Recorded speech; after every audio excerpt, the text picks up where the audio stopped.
call this meeting to order. Today, March 5th, 2026 at 6:33 p.m. Let's have some roll call. Alderman Brooks Schandelmeyer. Okay, Alderman Frank Thorpe. Present. Awesome. Is there, before we make a motion actually to approve of the agenda, I will entertain a motion to add ID 5426, which is employee relations discussion, to the agenda. We have with us Claudia Barber today, and she was supposed to be on our agenda. So is there a motion to add this to our agenda? So moved. Second. Thank you. All in favor? Okay. I also have on our agenda O126, which is the property tax child care centers. We are going to look into, okay, we're going to look into that in a bit. So let's move forward. Is there a motion to approve of the minutes from our last meeting on February 5th, 2026? So moved. Okay, Second. Awesome. All in favor of that? Thank you. Aye. Okay, my first piece of legislation for the afternoon, the evening, is O126, property tax childcare centers, family childcare homes, and large family childcare homes. Now, I'd ask, I know we just received some information on this earlier today. We were thinking that we would have another meeting, if we can, to invite the persons to speak in front of us, if you don't mind acting. Yeah, I'm City sorry. Manager. I was not successful at doing that today, and I'm sorry. Oh, no, come on, you do a lot. We appreciate you. Thank you very much. As long as it's okay and there's no super rush on this, no deadlines that we have to meet, we would love to see if we can postpone this to give some more time I have a to problem do with so. that. Okay, do you mind sharing with us? Look, we're not going to get new information. It's on the agenda for final vote after getting out of Finance Committee on Monday. I think what they're going to say is the same things that I have been saying, that this was passed by the state. It's a good legislation. It's going to come forward. I've put forward an amendment to address some of the issues with the fiscal note after digging a deep dive into what the actual property taxes that these folks will be paying is. And I just don't see a point in delaying it. Okay. Well, before I speak, would you like to say anything, Alderman Thorpe, at all before I say what I would say? Okay, well, we did say that we would have someone come forth before us before we made any final decisions, and saying that those people did not come due to scheduling. I don't think it's right to just move forward on this if there's no pressing need for it at this very moment. And it also gives us more due diligence to be able to get the research that we received earlier this afternoon to really dive into that. It's not that this isn't a good piece of legislation or the amendment isn't a positive one. I just would say that we should hold off on moving forward before we do what we said we would. That's why I'm sharing that. Do you think it would be a harm to wait, or is this just a preference? It's a preference, and if we're going to keep waiting on if we can coordinate schedules with a bunch of volunteers from the county to pass legislation, we're not going to get anything done. We have had the policy analyst look into this. Again, this is something that has been pushed forward by the Anne Arundel County delegation for the city of Annapolis and Anne Arundel County. I just think kicking it down the can another month is just a waste of time.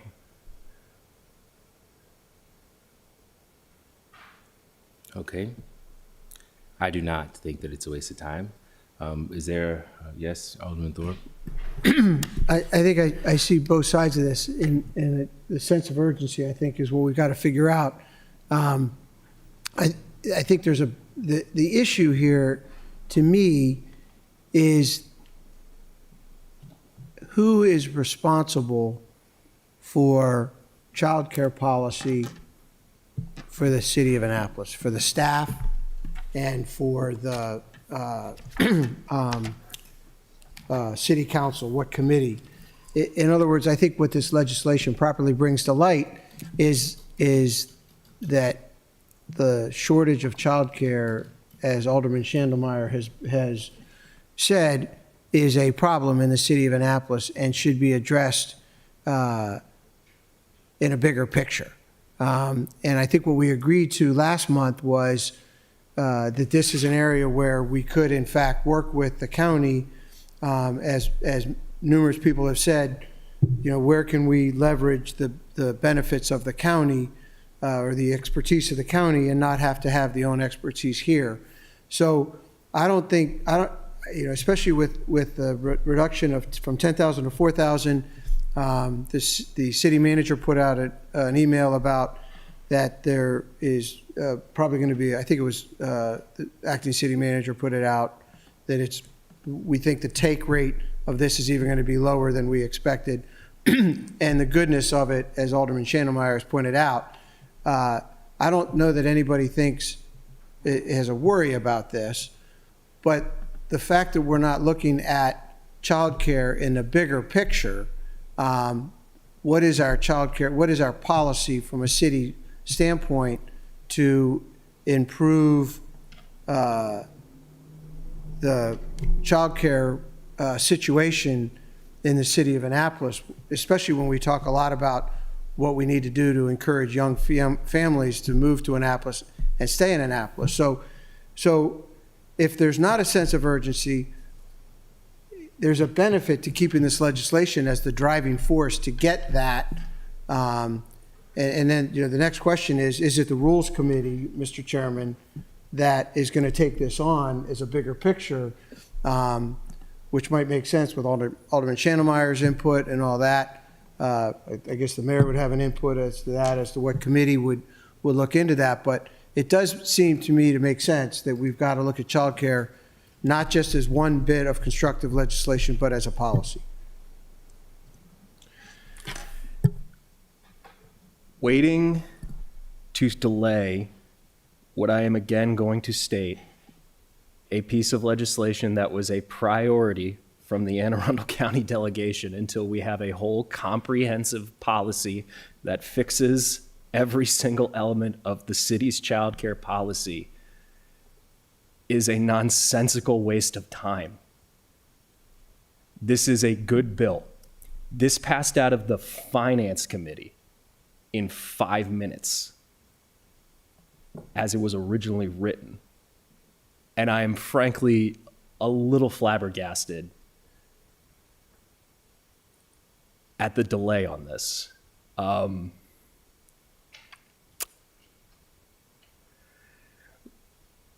If we are to wait until every single issue is solved perfectly and beautifully and 100% in completion, we would not do anything. We would be paralyzed with analysis every single time. You solve problems by taking small steps forward, making life a little bit easier for families. And that is how you fix things. It's how do you eat an elephant one bite at a time. I've been working on childcare issues for the past 3 years, legalizing more zoning code opportunities for them, chipping away at outdated regulations that we had that kept staff numbers down. If I had waited until we had every single one, we would still be following outdated policies where you couldn't open a daycare in the majority of our commercial districts.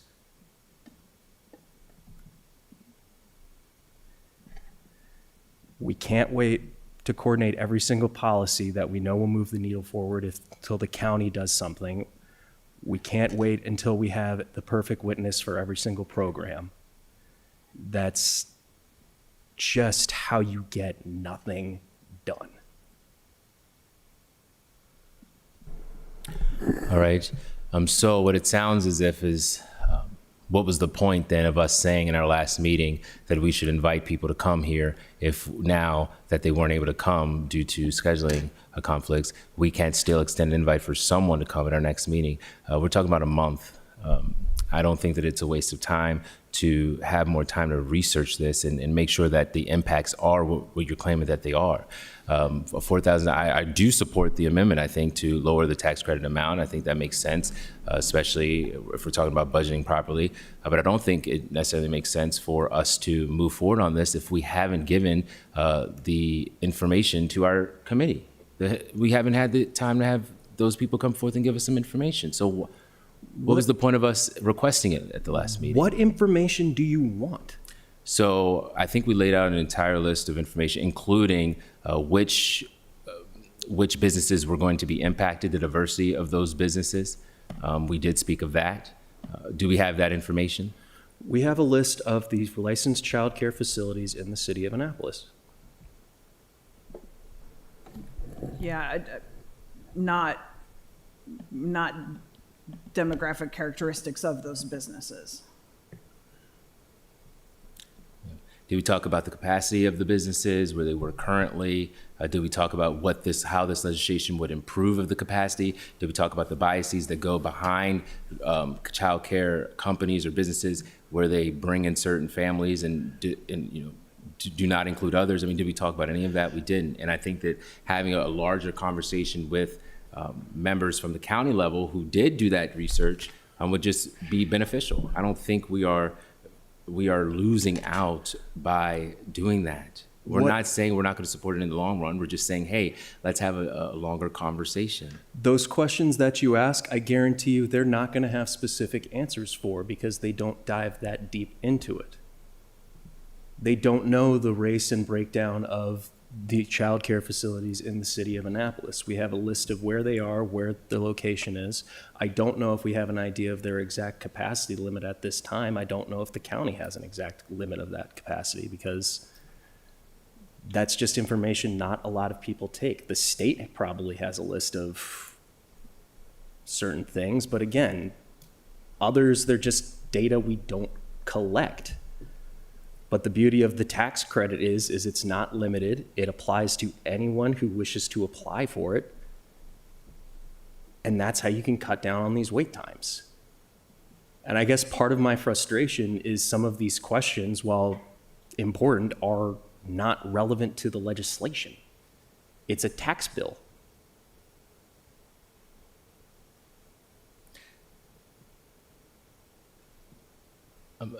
Assistant Attorney, do you recall at all those questions that we asked about the financing of this, about the timeline of when they would? I know we talked about the tax credit. Do you remember those questions at all that we had asked? I remember what you were asking from the last meeting. I'm not sure, again, that I understand where you're coming from asking that information, but I don't know realistically if we would be able to get all of that information.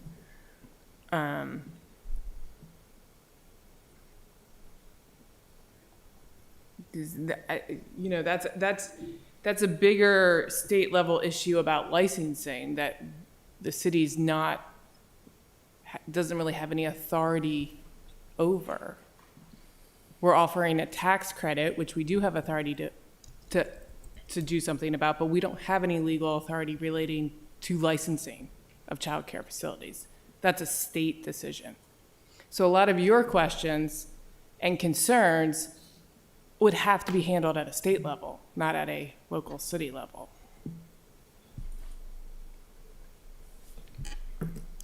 Okay. Well, what are we feeling on this? Because I don't see the issue with waiting. I don't even get why it's such a press to do it right in this very moment when we could have additional information. I do believe that families deserve relief, support, and we should make sure anything that is regarding families and children get the thorough review, period. Because So will a month change, or the current state that we're in right now, where families still don't have access to childcare, will in 1 month, if we did this in 1 month, will we be able to add additional 15, 25 children into any type of childcare in 1 month from today? Us passing this in our meeting. Issue with delay is this delays us creating this tax credit program And that delays us being able to offer this benefit to our childcare facilities, and that delays us being able to bring wait times down, and delays us being able to potentially bring costs down. The analysis of this stuff was done when the state passed the enabling legislation. Do we have any childcare facilities who've reached out to us or shared their input, maybe positive review or thoughts on how they would be impacted by this legislation? I think that that's something that we could also do.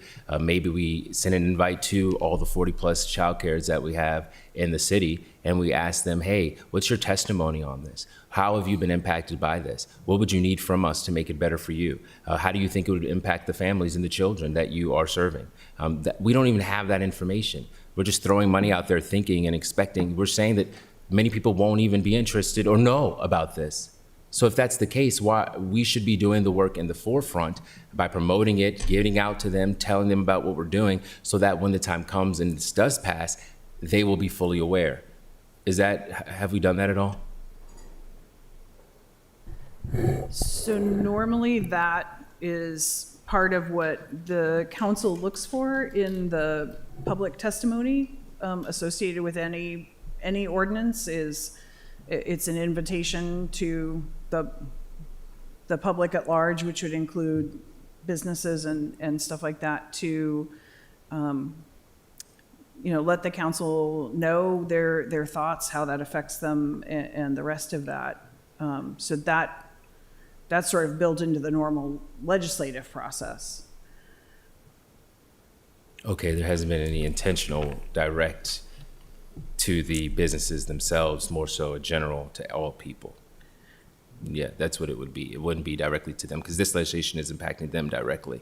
So I was just asking if maybe even you, Alderman, if you've reached out to any of them and encouraged them to share any testimony prior to, or if they've given you any urge to do this, if you've had any meetings with them one-on-one, if they, where is it coming from them asking, or is this, we saw it, we believe it would be beneficial, let's do it? This came from when the state gave us the enabling legislation as part of the meetings with the Women's Caucus in Anne Arundel County, as one way to help address the child care crisis and shortage, to bring wait times and costs down. When this enabling legislation was passed, I tried to take advantage of it. How long do we have? Is there an expiration to this?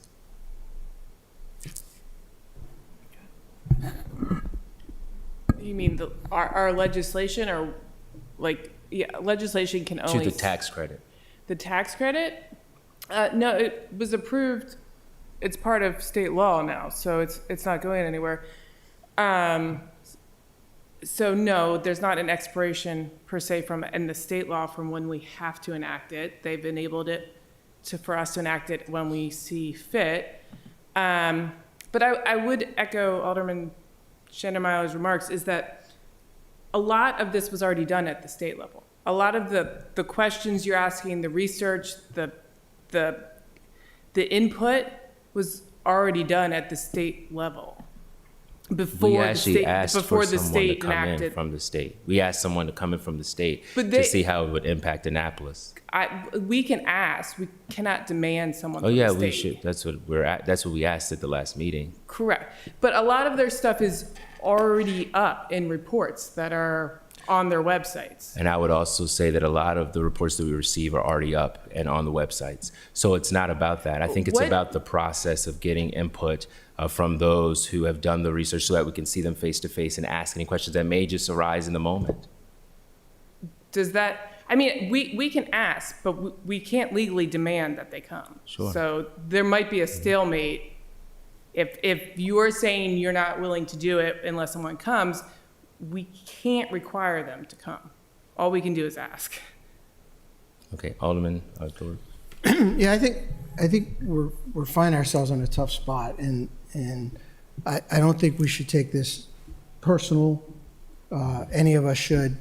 We're in a unique spot here where we have a proposal in front of us to spend the residents' money, and we don't have anybody to tell us where my vantage point is that whether, if it's 4,000 times 80, 320,000, half that, 160,000, whatever, it's still $160,000 is $4 per resident. We don't have anybody telling us that this is a better use of money for childcare than some other place. And so I find myself in a tough spot on day 95 of the term that I'm not looking at somebody who's saying, I've looked at childcare in Annapolis or Anne Arundel County, and I'm familiar with the reports that are on the web, which I don't have time to read them. And I trust, Alderman Shannon-Myers put a lot of work into that. I'm looking for that, preferably Anne Arundel County childcare person to say, these are the 5 things that I think the city of Annapolis should do, or whatever, 3 things, 5 things for to increase childcare, and list them. And I'd like to hear them say, and I would rank this tax credit number 1. Done. I would rank this tax credit number 5. It's a great initiative. Maryland did all the research. The state, the legislature approved it. The governor signed it. Nobody's questioning that it's not a good program, but we don't have unlimited amount of money to put to childcare. And so if I was to vote yes today and in the city council, it would be based on my trust of Alderman Shannon-Meyer saying it's a good program, not that this is a priority for childcare to use. For us to, that we're going to put $500,000 into childcare in 2027, and this is a good place to put 160,000 of it, or whatever. So that's my shortcoming with this, is that I'm being asked to make a decision to spend money, i.e. really tax credit, not earn revenue, but I don't have anything to compete it with when it comes to childcare. That's my challenge. Well, is there a motion then, if we can, and I know we have a lot going on in our lives, are you able to just request, see if they are available, the state to come? Because I think that was the best representative was from the state. I know we mentioned the county. If county's available, sure, but I know we said the state. And trust and believe, we are with you, Alderman Shannon. Like this, we're totally with you.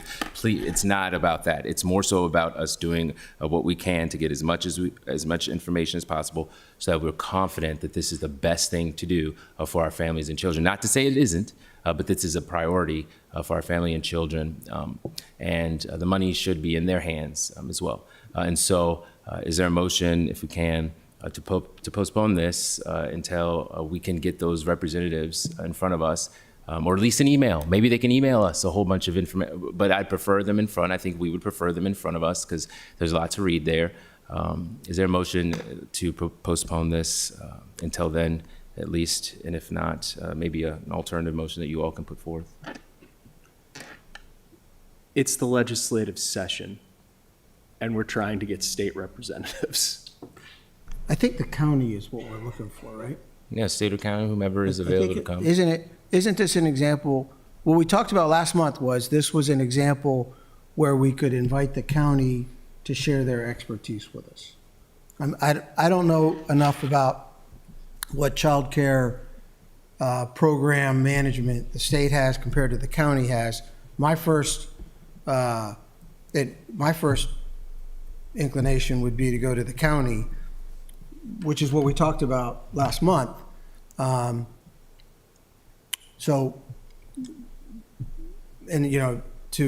think it was whoever, Alderman Shannon might have made the point about the county. If they say no, we don't have it, well, that changes the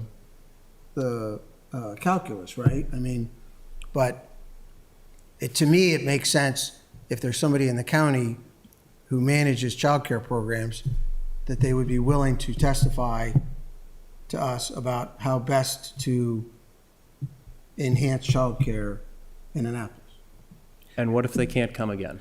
And are we able to, do we have a way of inviting the childcare businesses, to just any of them, and just saying we're having a meeting in Rural City Government, would love to hear from you, your input, to see how this would impact you? Is that something we can do?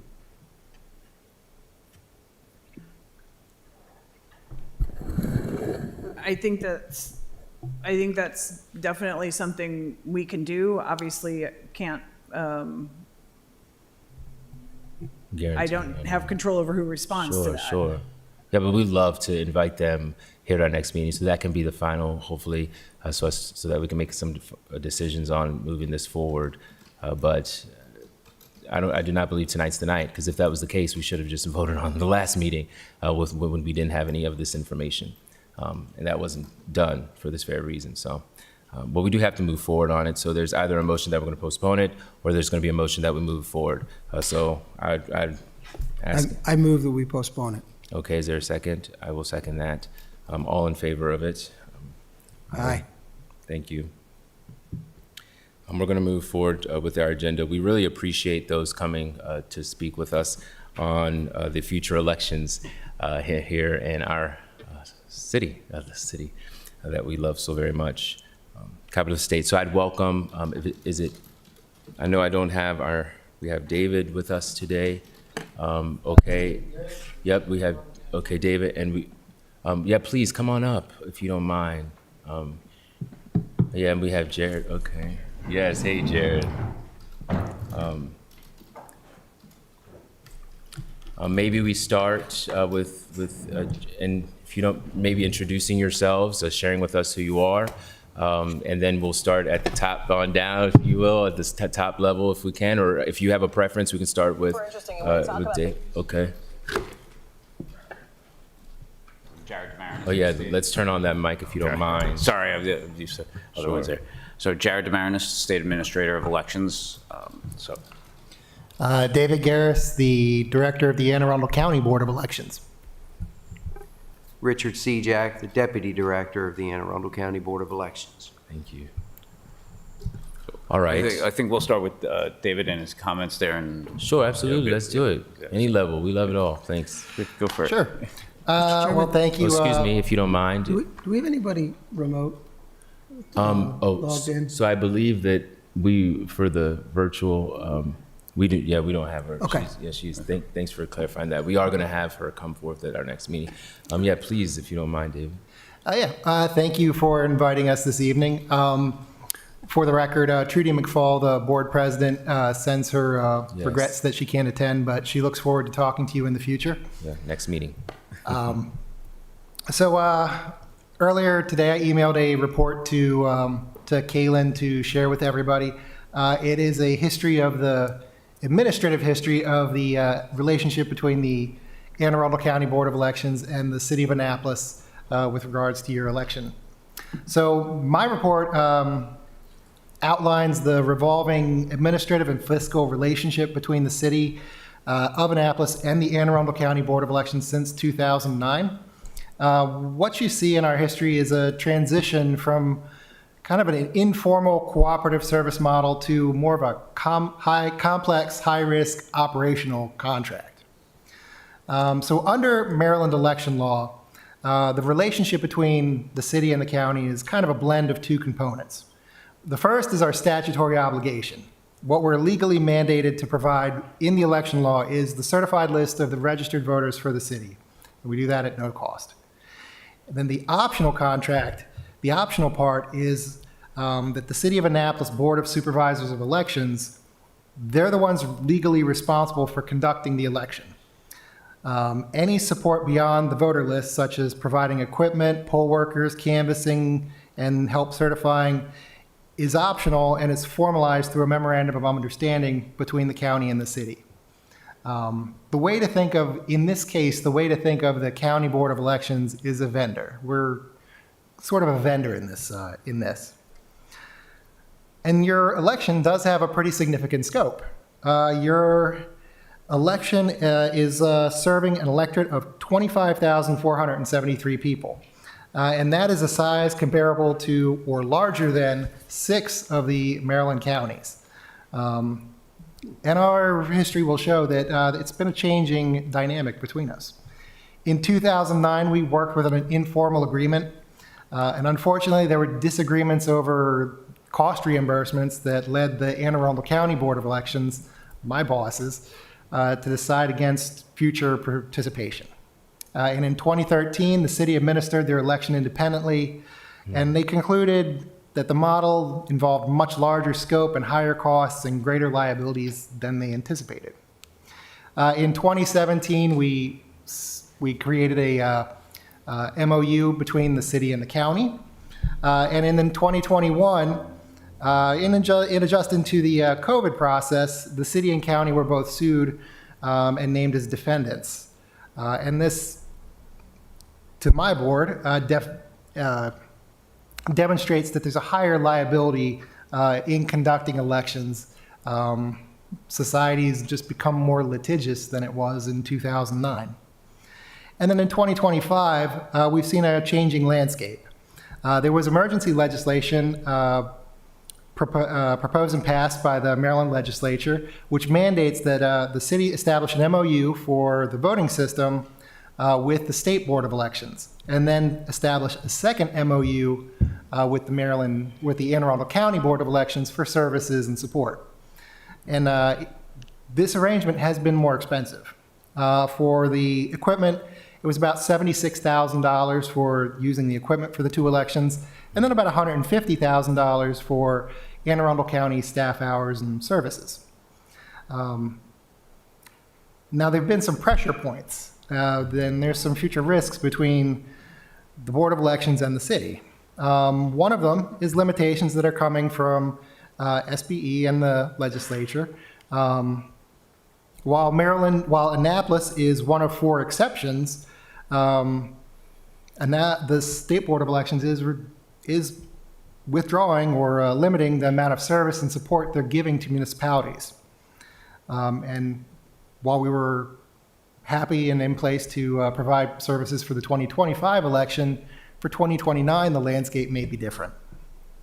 Also, our administrative bandwidth within modern election laws, and particularly some of the services that voters expect and that we're happy to provide, with mail-in voting, ballot curing, the expectance of enhanced ballot tracking, which is communication between our office when we receive your ballot, when we count your ballot. It strains the County Board of Elections staff. Our core priority is to maintain and administer the county, state, and federal election cycles. And another aspect that is going to, that can risk future participation by the county is administrative customization on the part of the city. And this would include things like ranked choice voting and open primaries, which would exceed our bandwidth both in a technical and legal capacity. And that might force the board to revert to its statutory minimum. So, in conclusion, the municipal election cycle has transitioned from a informal process, kind of covered by an agreement, like a handshake agreement between the county and the city, into a more complex and involved process. And it has necessitated, as I've mentioned, it's necessitated a higher level of support and services and increased involvement by the Board of Elections to successfully conduct the election. So for the 2025, we think we had a very successful election, but it does come with costs. So with that, I'll turn it over to Jared. Sure. I just want to make a point about what David mentioned about the state getting more involved as in the past. The state owns the voting equipment. And so every time it was being leased out, we had to, that's where the law changed, because it wasn't the county's legal right to take our equipment that the state owns and lease it out. So the General Assembly had changed the law, so it's saying that a municipality has to come to the State Board of Elections in order to, I guess, lease or, rent the equipment at any particular time. We have to make determinations as to elections. Your election is off cycle, so we would always be able to allow for it. As our expenses go with the equipment for replacement, if it gets damaged and everything else, that's where the costs come into play. been using old systems right now for poll books, but we're now modernizing that system there. So, costs are going up because our equipment costs went up across the board. I mean, that's just, things are just going up. The other thing too is, yes, we can support certain portions of it because we can offer technical expertise. But again, that there's costs associated with it. And if the city wants to engage in other activities, such as like ranked choice voting or anything outside of the normal scope of our processes, then we can't accommodate those requests. So for example, like our voting equipment has the ability to do a ranked choice ballot, but then we wouldn't be able to tabulate for you. You would have to go out and procure that system on your own because our system would not know how to, give you results. And so, yeah. If you don't mind also giving a little bit about what would that process be of curing those votes? Are you saying each person counting bit by bit to see what the results are? So basically, the system right now is ranked choice capable, right? So you can create a ballot. It can be ranked choice, right? It would be landscape and everything else. It would be able to be scanned, right? But then it would just print out exactly what the results are, like first choice, second choice, and the tabulation part of it, where it's like, well, this person, this candidate no longer meets the threshold, so therefore all their votes then get reassociated with the second choice, third choice, and so forth. That is outside of the voting system, and that would be something that the city would have to procure and run. At one point here, what was said is correct. We're basically vendors in this situation here, and it is your election. You kind of run it. You make sure it. If you want to, there is another option. If you want to come onto the state ballot, that is always an option, and that would decrease costs. Because we then would just put the city's election on our ballot. It would just increase it for this area here, just the length of the ballot. But actually, we would have all the election judges hired, the polling places, and all the equipment would all be already incorporated in our system because we are going to put that on regardless. But the one thing is you would have to, abide by when we have, early voting, when we have election day on both counts.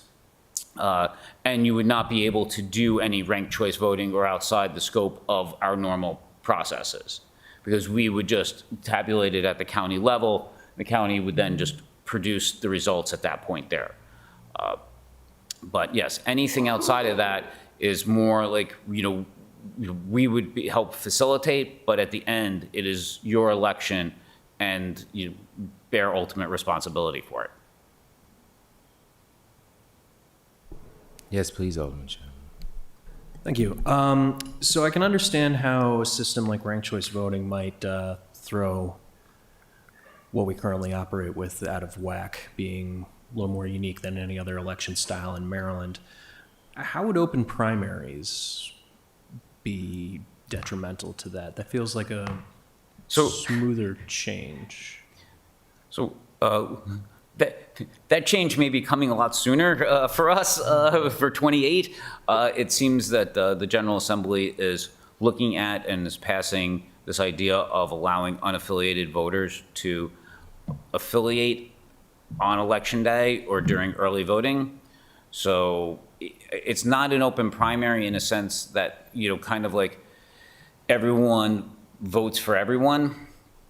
The only thing that we would be able to say is if you want to go into a complete open primary, we would treat it almost like the nonpartisan school board elections. Mm-hmm. So, right, so in other counties, because this one I still think we run by district here, right? Yeah, school board by district. So, but basically, when you have a primary election, for school board, if there's more candidates than office sought, and you have to double it, so it's like if it's vote for one, it would have to have 3 candidates to whittle it down for the primary.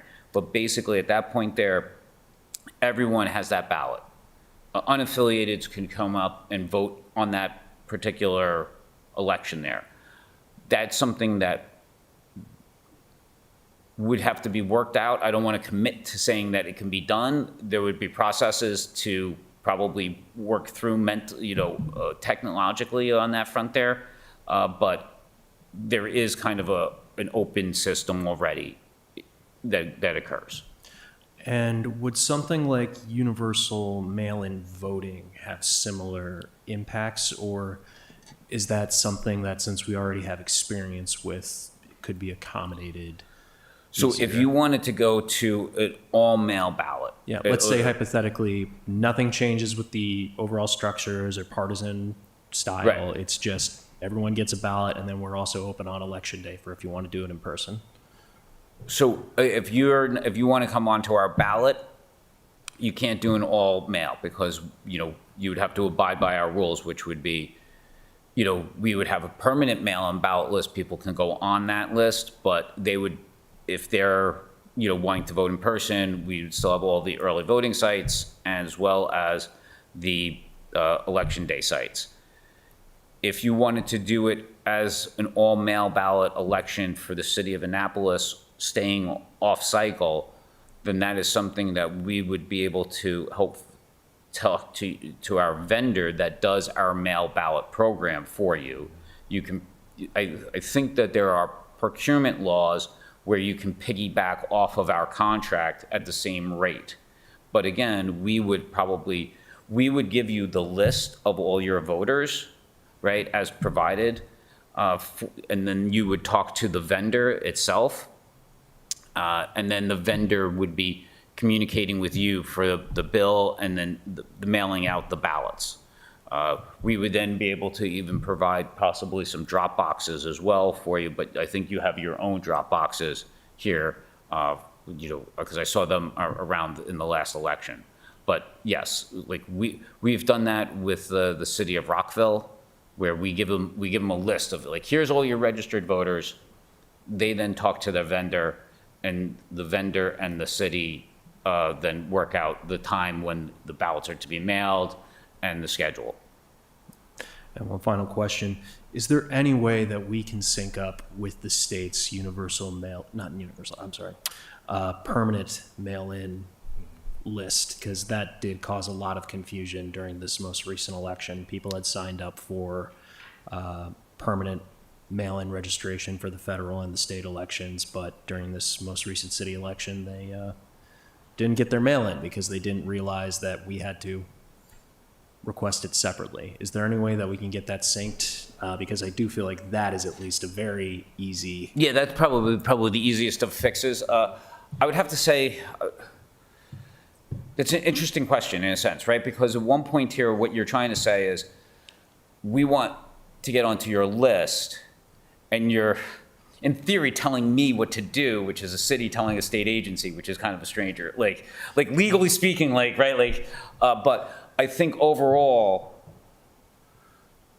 I think that maybe we even just have like some enabling legislation that says if a city wants to sync up their voters that are like something, I think we might need enabling legislation while they're in session to kind of just say, if a city wants to have its voters who are on the permanent mail-in ballot list to receive mail-in ballots, immediately, like they would notify the state board before giving the list or something like that. We can work out the legislation portion of that, but I think it would probably require legislation, but I'll be happy to kind of like. Mm-hmm.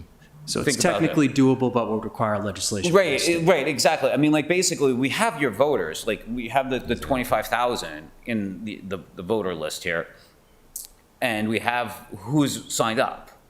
Basically, it's just creating another checkbox that says, or when we give you the list, here's everyone that was on the permanent list, Could we just right? go about You need to contact, our vendor to then have them mail out the mail-in ballots to them.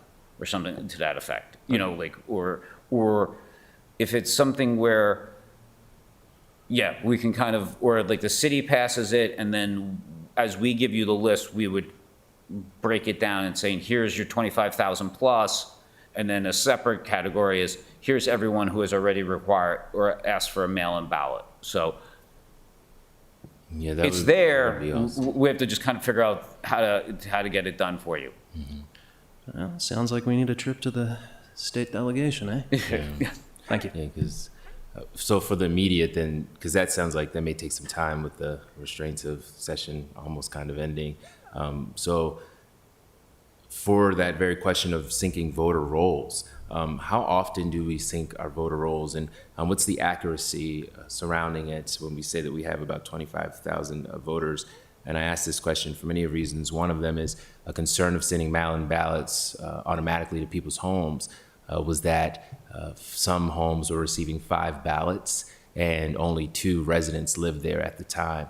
And they're concerned that for security purposes, as we've heard a lot with the voter suppression or questioning tactics that were being thrown out there, that we can't trust the process because they're sitting in ballots on behalf of other people. So can you maybe just address that a little bit for our voter roll syncing? Sure. So, one, voter rolls, we follow, and, you know, David could probably also explain this one as well. We follow state and federal laws on how to remove a person or cancel a voter. And this is a very detailed process. So, you know, as people, you know, this is not something where once we get notice or someone walks in our door here and says, hey, this, you know, this person doesn't live here or something like that doesn't automatically cancel a voter, because at the end here, this is a constitutional right. You know, the right to vote is a very sacred right. So we have to be, this is something that we have to be absolutely certain about. And there's strict procedures about it. So one of the things is that we send out notification cards to these houses. If they come back to us, right, then they become, you know, on a process to become an inactive voter. They then will have to wait 2 federal elections to be then basically removed off the list. This is in federal law. We have other avenues too, which we're a part of ERIC, which is the Electronic Registration Information Center, that helps us find out if individuals have moved out of state, you know, or deceased. So they use national change of address. So this is a multi-state conglomeration to help us make sure our rolls are up to date.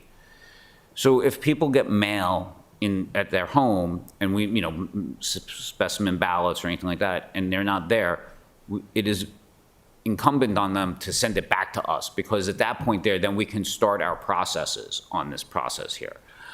If not, you know, we think that is still a valid address. You know, we work with MVA to make sure that we get the most up-to-date rolls. We work with the Department of Health as well to see if everyone who has died that is over the age of 16. So yes, the process is there. You know, the roles are, you know, making sure that the accuracy, and David and his team there, we get the list, we give it to them, and they put it into the system and making sure it's there. With mail-in ballots going to homes, now, you know, and I'm just speaking now for the state on this one here, not, you know, but we have the ability to track that mail that entire time. So when it leaves my vendor and their shop, we can see it throughout the system because there's, you know, scans that it's okay, it's now at this processing center, we've actually seen it go to the person's, you know, we know when it gets delivered to your mailbox. We go, yep, you got it on this date, or you can call us.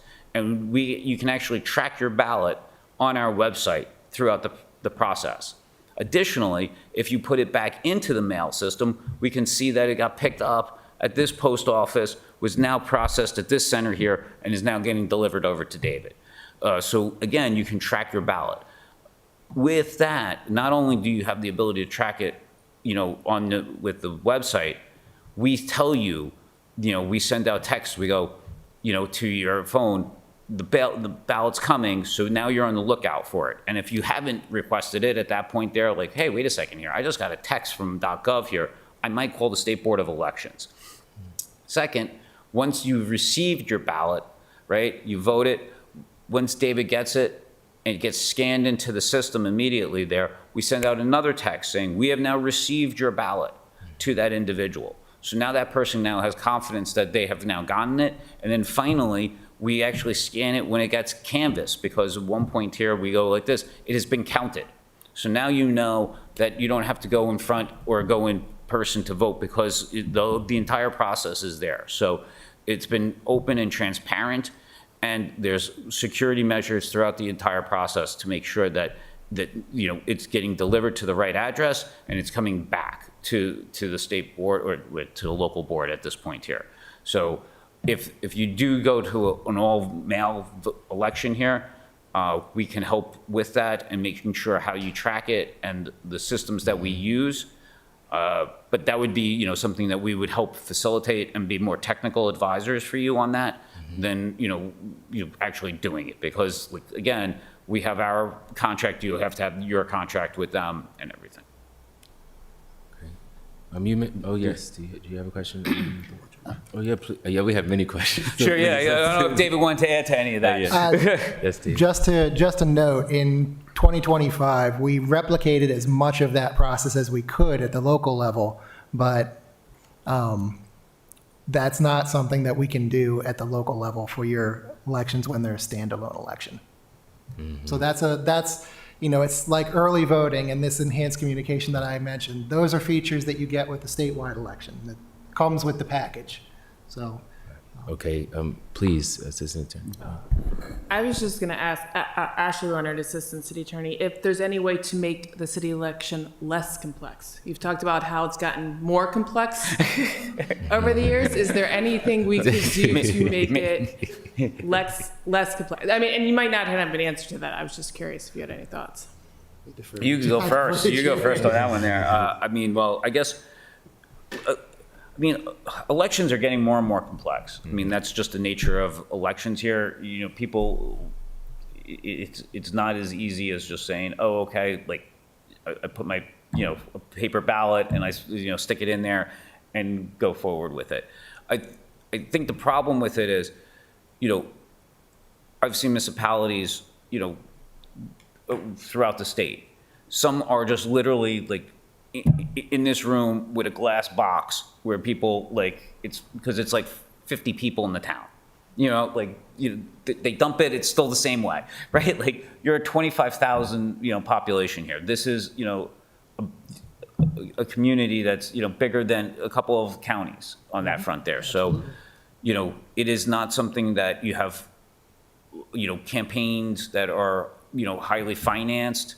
There's TV ads, like, money is being spent, so as it's going to be a part of your processes. So it's not going to be cheap.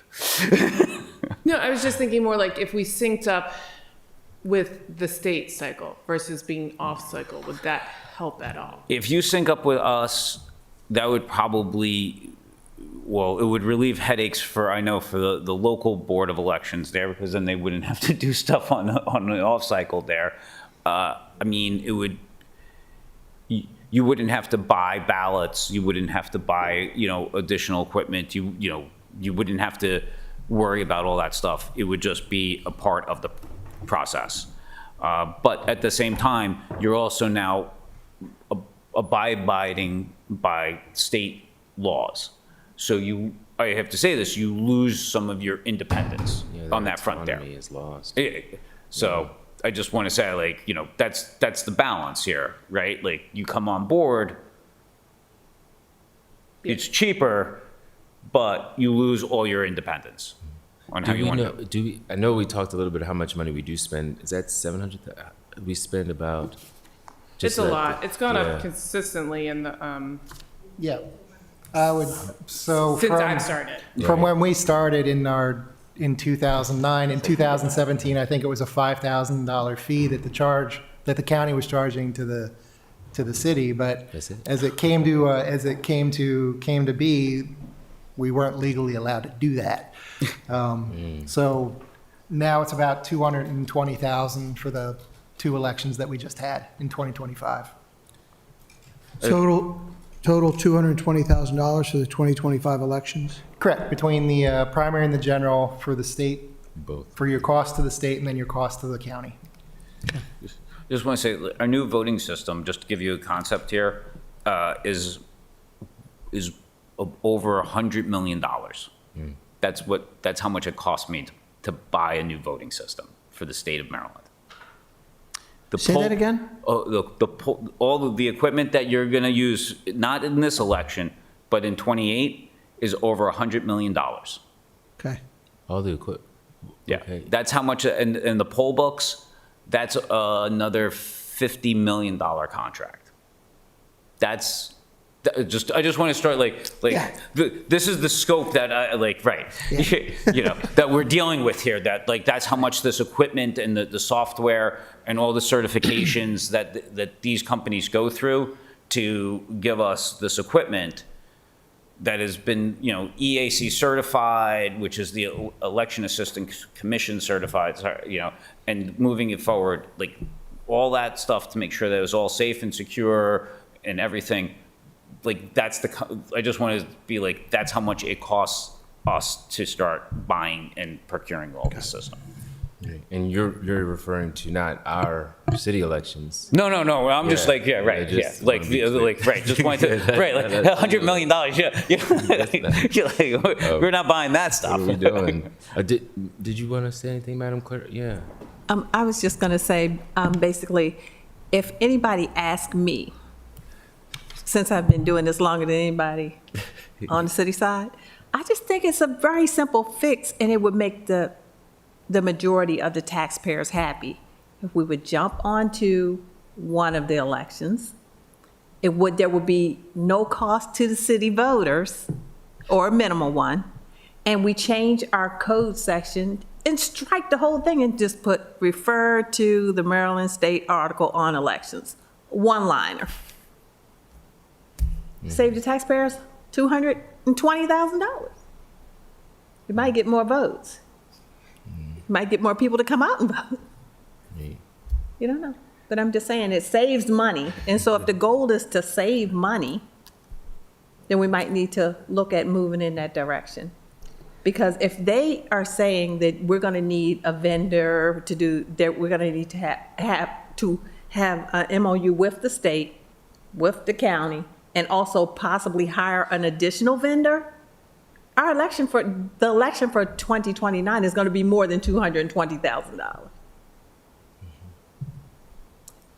I would like to see those cost comparisons too, to see how much would it be with us going to the state or the presidential election, as well as it would be for us to just keep it on our own with the additional costs that may come. Because it's also, we're going to pay those taxes either way at the state level or the city taxpayers, what have you. I mean, the money's coming out either way. It's just a matter of how much and The other how thing- personalized it is. Can I also say that our election office is actually 3 people. Yeah.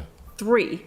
And we don't stop doing our regular jobs when we have an election in the city, or 4 people, basically, I'm sorry, Ashley.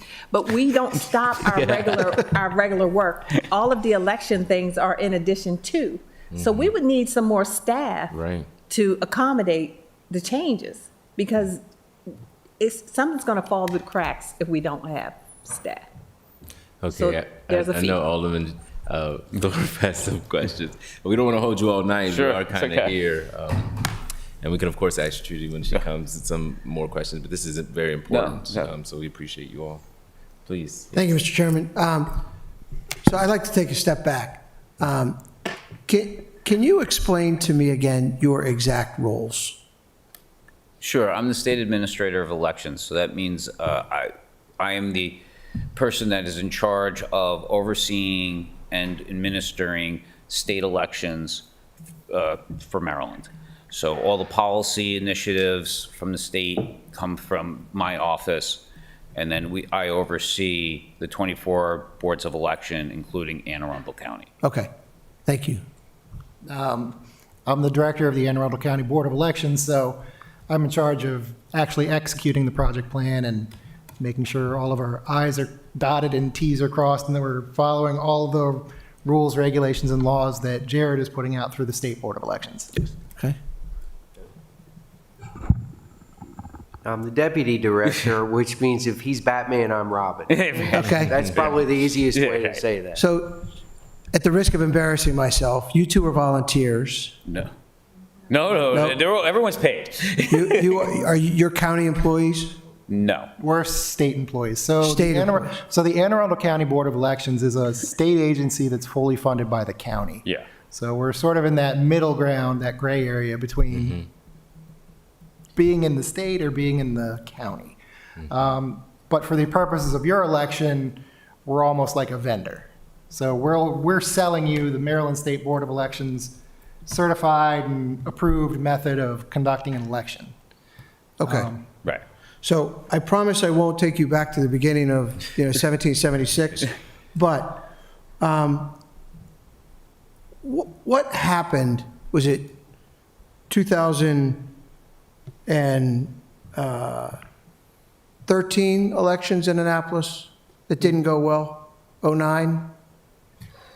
In 2000, I can't speak to the specifics of it. That was almost 20 years ago. But in 2009, I know there was a disagreement between reimbursing the county for their expenses, and the board at that time, which is different from the board that we have right now. But the board at that time elected that they weren't going to participate in any future elections. So in 2013, we just gave the voter registration list, and then I believe Regina can probably answer specifics about that election.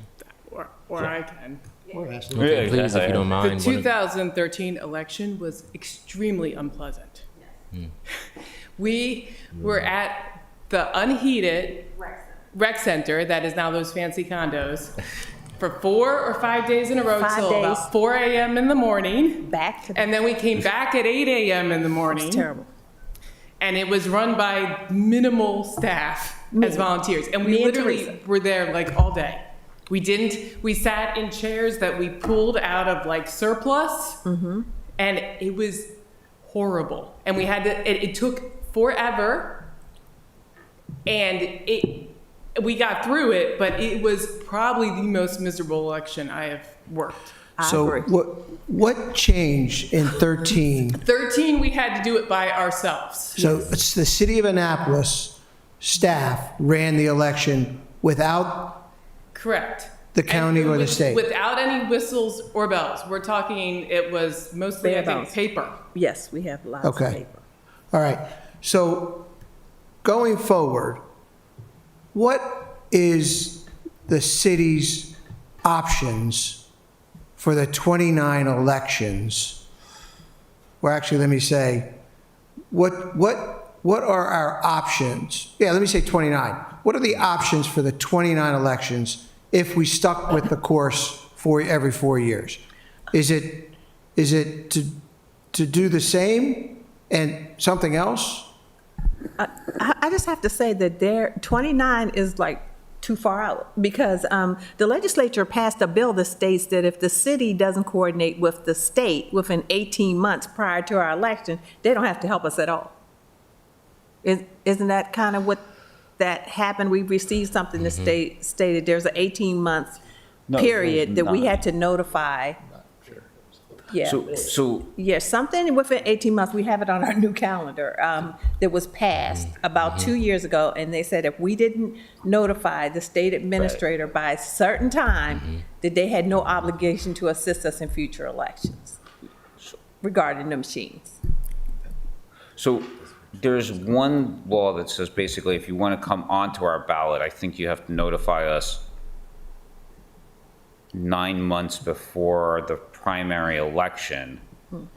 And then, right, if you want to get on the calendar, I don't know about, I have to double check about the Yeah, 18 yeah, months. something we have. that our county About does. that, but basically, for 29, these are your options in a sense. If you want to do a vote by mail, that's, you have the right to do a vote by mail, and that's 100%, we will give you the list. So at the end of the day, we will always give you the list of all your voters, okay? Now, how you want to do your election is now incumbent on you, right? So you have all your options there.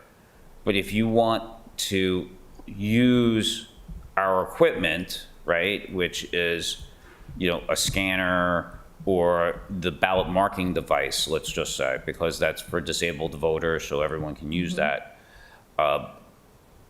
That's where you would engage with an MOU with us, right? And then we would lease it out to you at a certain cost. David would then have an MOU with you as well, which would be for a certain amount of technical support for that equipment, or whatever you want to engage with the Board of Elections then to do to help, at one point, canvass your results as well. But you have those options there for 29, because you can run it as, an in-person election with mail, an all-mail election. If you want to then join the state ballot, you'd have two options then. One of them, and we've done this in the past with Baltimore City, because Baltimore City was in an off election year as well. At one point there, it was in between the presidential and the gubernatorial election years. They had to pass a resolution which basically said one term was extended for 5 years and another term was shortened to 3 to get them back on the right schedule of 4 years from that point forward.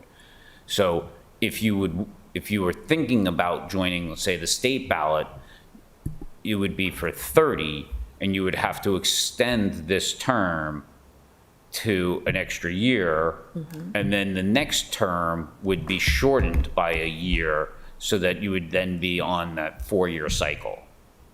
But that's something that that's another option that you would have, but that's something else. But again, then you're on my schedule and then the election. You don't get to select where you would want to poll. Right now you get to select your polling locations. You wouldn't, like the local board would.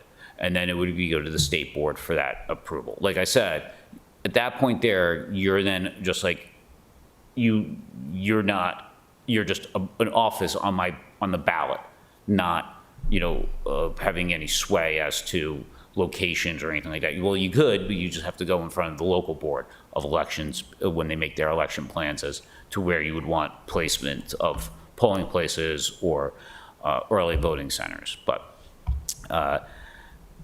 yeah, for 29, I would say that's about it, right? I mean, vote by mail or just a regular election. And when do we need to make that decision about the 29 election? When do you need to know by? And then I'm going to ask you, when do you need to know by? So for 29, I would say, it's your election, so we would just be a vendor on that. That's an off election year for us. The equipment would be available. Like we wouldn't have an issue with that. If you wanted to do a vote by mail system, I would say that you would want to make sure there's ample opportunity for there's printing and then the mailing and then allowing people to get it into the ballots. So we allow 43 days, for our first batch to start going in there. But that's all on you then, how you want to run say a vote by mail system. But if you want to run a regular election, I would say, just enough opportunity to kind of, start telling us your dates, and, we would be able to make the equipment available that you would need and the amount of equipment that you would want for it. Can you explain to me what you mean by if you were going to run your election? Because my understanding is you ran the 25 election, Do we have a choice? right? Well, at the end here, and I think this is where, like, this is where the push and pull come into effect here. The city of Annapolis, in a sense, you run the election, right? Like, it is your election. I have no legal responsibility on it. There is nothing that I would say that, like, it's not like I come in there and say, your campaign finance, we had all those early on. Like, you dictate all your laws. You make the determination. The local board, you're renting our equipment. But at the end, if there's a dispute, if there's problems, it's with the city of Annapolis. It's not with Anne Arundel County making the election. And I think that's kind of where it is. Like, that's why David kept on saying, like, we're a vendor in a sense. Like, you hired us, this is what we gave you. And then if there's issues or anything like that, it's the city's election. Like, right, yeah, like, so it would just be like hiring any sort of vendor if you had a problem. So Gina, I don't want to take up a lot of their time while we're talking to you, but the timeline we can talk about later. I guess where I'm zeroing in now is risk. So what I hear you saying is you are a vendor and Annapolis runs the elections. And what I hear our ace saying is that she has a full-time job and the team has a full-time job. So would you be willing to take on the question of, should we be augmenting the city of Annapolis staff with election expertise?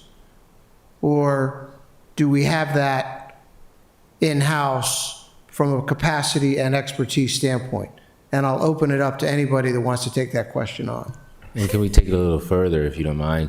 Would it make sense for us, because I'll just be straight up about it, we are looking to expanding our Board of Supervisors of Elections to possibly 5 members. I'm going to push for 9 members. And I think that's to provide some more support for our staff. And so with that being said, what would you say to us maybe having some more support from the state, but maybe directly to help during the elections? Would that be possible if we had another staff person or 2 that was housed with us during election season? Can I just say, what do you mean when you say support for us? So there's more stuff. Because they don't support us. Yeah, I was going to say, personally, love the Board of Supervisors of Elections, but they're not support. They're not. They're not doing the day-to-day research. No. They're not doing the day-to-day coordination.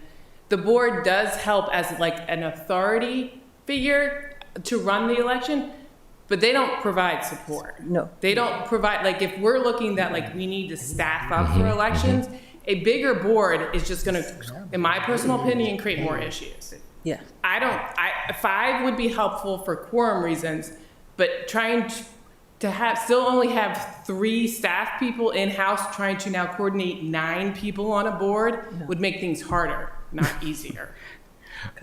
Just a note, I don't believe your Board of Supervisors of Elections is paid. They're all No, volunteer. it's yeah, I mean, we're running an Correct. election. That's why I asked you if you were a volunteer. If you can answer So that question. I want to say this here. So, like, we have a staff, and David has a staff, I have a staff. And during an election year, we ramp up. We have a staffing contract that goes out there and hires additional people. This is not even just election judges that go out there, right? Like, we actually go out, and this is where they become temporary county employees and additional people to help us administer the election between voter outreach, programs, but just also making sure the equipment gets out. So at one point here, yes, 3 people might be sufficient in an off year, because I don't know how much like reporting you have or anything like that, like for campaign finance. But as you get into an election, the calls, the volume of it all is overwhelming. I mean, to that thing there, where a staffing contract, would be needed to help supplement the staff. And we do it on the state level here. I mean, just, we have a call center so we can help relieve so that we're not constantly getting inundated with certain calls here.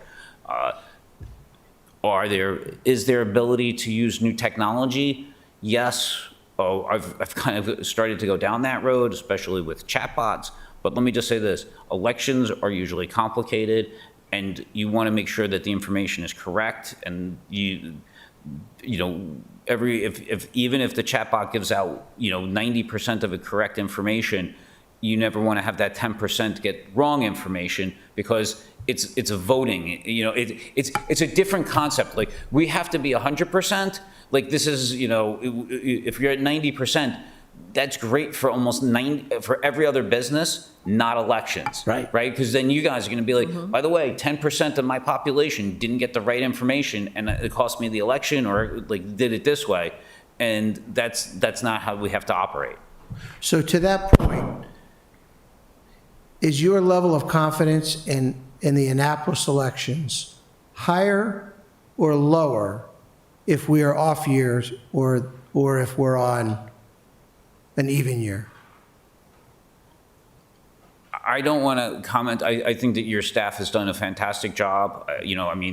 Every election has got its difficulties. I know that the last election had some difficulties as well, but they've managed it through it.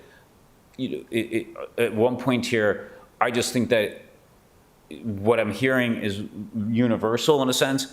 They need more staff to help with it, and the board itself is not the staff. It's the bodies to help, like, getting it around, coordinating with it, because as an election gets closer and closer to election day, that is, all encompassing. And if they have other jobs and other duties, that something's going to break and something will fall through the cracks. And elections are a zero-sum game. So at the end of it, either you have a winner or a loser, and the losers usually get upset, especially if something fell through the cracks and they felt like that would cost them the election. Right. Assistant Okay, City. let me- I think the Assistant City, you wanted to say? Just to the staffing question, I just wanted to add that this is part of an explicit conversation we have during budget development time. As we get closer to an election, obviously the elections budget in off years is different than it is when we're gearing up for and having an election. And so, from the budget standpoint, part of our task is to listen with open ears about what the needs are, and to try to to work in those needs during the election years, so that the staffing is there. Obviously, during this last election, those costs did change because of the legislation at the state that changed what the relationship looked like with respect to the machines themselves.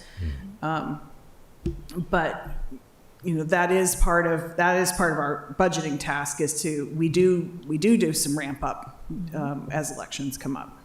But I'm trying to differentiate, though, between our staff and what you provide. Yeah. Well, for us, we spent about $150,000 on staff to make this election happen. What we provide is we provide all the infrastructure for the election, essentially. So we hired something like 120 election judges. So our team contacted them all and scheduled them for their training classes. And then we have people that train election judges that we work for us full time. So we conducted the training classes. We had 4 staff to train all the election judges, make sure they were ramped up. Then on election day, we had you had 8 polling places, 1 for each ward. So we had about 8 EFS in the morning to make sure everybody was supported. And then during the day, we ramped down to 4 EFS. And then to close, we ramped back up to 8. So we had 8 folks that were monitoring your polling places at various points throughout the day to make sure everything went smoothly. Then during the canvassing process, I think we had something like 10 canvassing teams, so that's 20 bipartisan teams. So we locate the canvassers, we schedule them, contact them. Because we hire canvassers every election year, we have a roster of more than 300 people that are willing to do it, and we we only hire people that live in Annapolis, so all of your election judges and all your canvassers were Annapolis folks. And then we teach the canvassers how to canvass, what they're doing.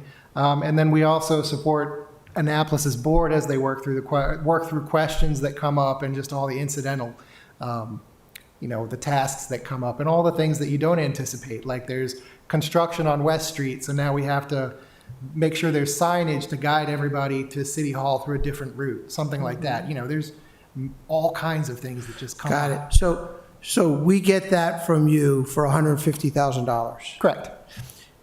If we were to join an even year election, would we still pay you $150,000? No. No, because it's part of, You're already doing it. yeah, we're already doing it, so there's nothing, like Jared said, the Annapolis race has just become a contest on the ballot. So there's, it all gets folded into what's already happening. Which is the earlier conversation that we would save, that's what Gina was pointing out, is we would save that money. But, and I think, Joe, what you were saying was, when we do that with your election, we got to follow your rules. We got to do your elections. Right. So when it comes to mail-in, universal mail-in or whatever, if we join you, we got your rules. If we stay odd years, we can create our own rules, Yes. which would include ranked choice voting. Right.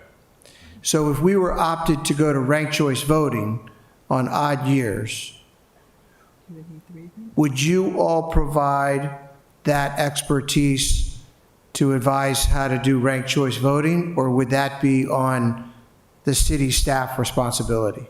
It would be on the city staff. The city staff? Yep. So we'd be on our own? Because we don't have that expertise. There's no, I think, I'm not even sure if there's one jurisdiction that does ranked choice voting. Maybe Tacoma Park. Yeah, Tacoma Park does it. You can call it Tacoma Park. Basically, so Montgomery County, and for that election, I think I've talked to the counterpart for that, David's counterpart out there. At the end there, the support that he gives to Tacoma Park is literally, I think, like a letter opener, because they didn't have, how they did their ballots or something like that. But outside of that, it is all their own election. Would you advise the city of Annapolis to go that route as, from a risk standpoint? Listen, I think that, advise is a tough word here, because I don't want to say I'm trying to dictate how I want you to or to lose your independence and everything else.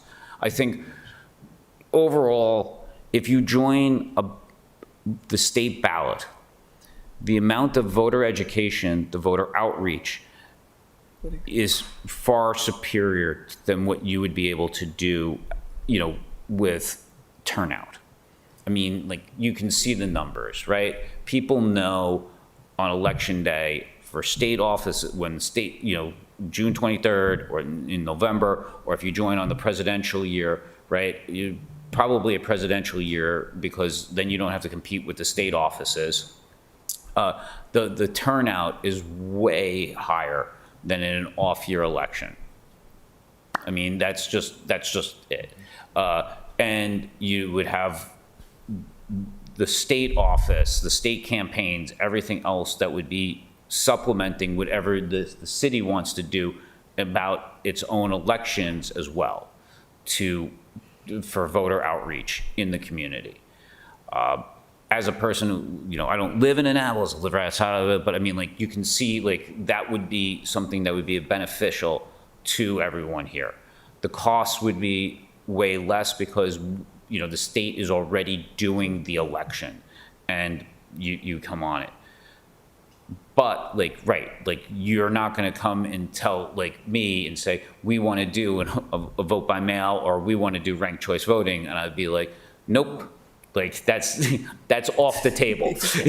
Unless the state starts doing it and mandating it, you're not going to be on off to the side. But so that's where I kind of want to say, how I advise you is the fiscal part of the situation is your fiscal costs go way down to zero, but your independence also joins that. And and that's a decision that I leave to the governing body here, because, you know, I don't want to come in here and say, no, you have to join. That, you know, Right. so that's why I'm hesitant about like saying that. Okay.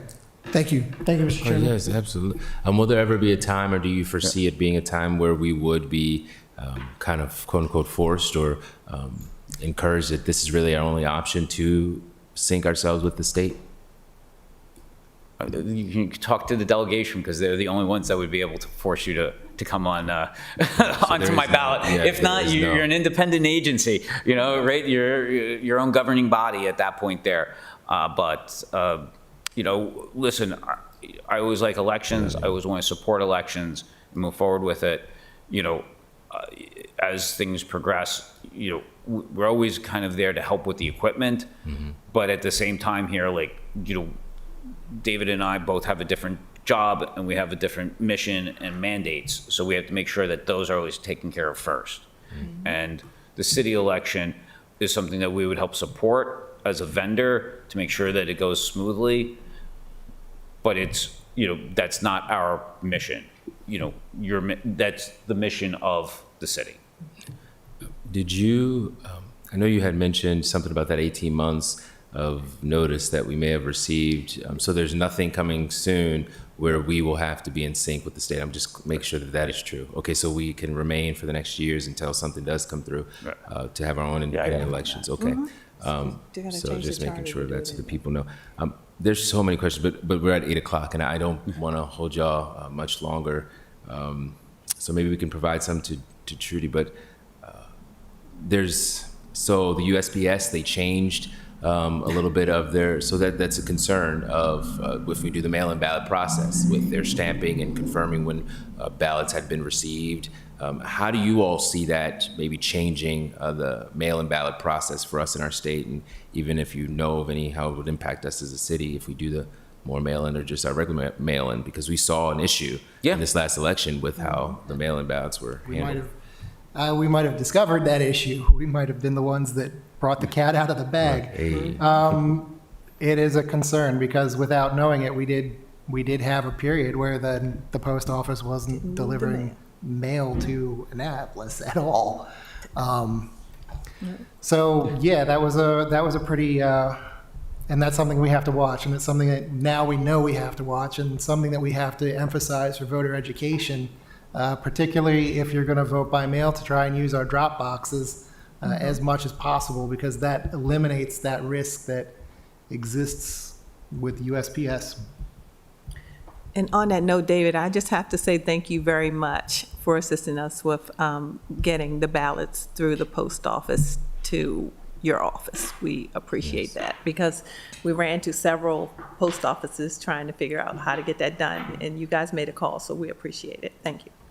So I think that also goes back to the idea of tracking and making sure the envelopes are tracked. And yeah, I mean, the postmark rule is something that we're actively mitigating and making sure that people know that, you know, vote, you know, as soon as you get the ballot. But if you want to wait closer to election day to use the drop box, because those are, you know, making you know that they're getting picked up by an election official, and it will be counted. So if you wait on election day to put it in the mailbox, you might lose the postmark rule. Okay. And so the infrastructure is not in place for ranked choice voting. I heard you say that the county wouldn't be able to support with something like that. So then what would we do if we want to do ranked choice voting? What are our options? Do you have something that you? We'd essentially be on our own. We would still be able, my understanding is we would still be able to essentially rent the machines. But the data that came out of those machines, we would have to contract with someone else to be able to digest that data that came out of the machines. And we'd be on our own for all the rest of it. Basically, right. Like, we would spit out the totals, we would give them to you, we'd give you the extract, and then go, okay, and then you would perform your canvas and start eliminating it and moving forward with it. So based on your experience, and you said earlier that 100% is the only option, of success. 90%, 95% doesn't get us success. What is the level of risk for us to do that? Well, I mean, ranked choice voting is a tried and true method. I'm not saying, like, there's other states that have it. There's programs that are out there. You know, if you're looking for me to be the current expert on ranked choice voting, that's not like, no, but I guess the thing is, right, like, it would require education, right? It would require training, and it would require, like, understanding of the principles behind it and making sure you have the right vendor in order to do the software. Right now, there is no certification of the software on a federal level, but you can talk, but there are vendors out there that do this. So like Maine has a ranked choice voting program, you know, that uses like very similar equipment that we have. So they would be able to, you know, at least tell you how they do it, you know, and move forward with it. You know, there's other, I would say, avenues and organizations that would supply possible vendors and, you know, software programs outside of that as well. New York City just had ranked choice voting, so like there's examples of it existing and moving forward with it. But if you do go to ranked choice voting, the first thing is you have to also think about this, is that your electorate doesn't necessarily know ranked choice voting. And though if studies have proven, if you do not vote all your ballot choices, you sort of start to lose the influence or how people get elected. So it was something where they, like in New York, they were seeing drop-offs of like between the second and third and fourth choices because people weren't going all the way down the line there. And as that occurred, like it had a disparage impact on the results of the election. So that's something where if you do enter in this, there's a software cost for buying it. And then there's also an educational cost because you have to go around and tell what it means, how this gets done, and why the second and third choices are important to fill out. Because if you don't, then you're really basically not, you know, having a say in the election. Yep. Okay, thank you. All right, so the last little bit here before we go. So when we talk about like non-citizen voting or lowering the voter age or the ballots automatically being sent to people's homes, syncing the voter rolls, and things of that nature, nonpartisan voting, these are things that we can do independently. But if there to be a future partnership, MOU or what have you, how would that work? I mean, would you say? I can answer the non-citizen part because, so like other cities have done non-citizen voting. And those cities that have done that have to maintain their own voter registration lists. You're not going to put a non-citizen on the statewide voter registration list. We will never, and you will not move your voter registration list onto the statewide database. We would give you an export of ours to commingle with your list at that point there, and then you would control your entire voter registration database. Again, this is something that you would then be running your own election, who's eligible to vote. That program and that database would be 100% city-owned and city-operated. If you want to do 16-year-olds, we have 16-year-olds that are able to register to vote. We can give you that extract for it, but we're not going to make them active voters. We would give you the extract and say, here's all the 16 and 17-year-olds. You then would have to then have a separate database to make them active. Because our database is mandated and will follow state and federal laws. And, you know, that's that. All right. Oh, well, we're so appreciative of y'all's time. Alderman Sherman, do you have anything? All right. Please, if there are any final words, feel free to share, but we will see you again sometime. Y'all be blessed. Get home safely. Thank you very as much. well. Thank you so much. We have a lot of work to do. It's the Lord have mercy. Okay. Let's see here. All right. If we can have this last part on our agenda, please, if you don't mind coming on up, Madam Claudia Barber, to speak ID 5426, Employee Relations Discussion. If you can just introduce yourself, just share a little bit of why you're here, or anything we can do.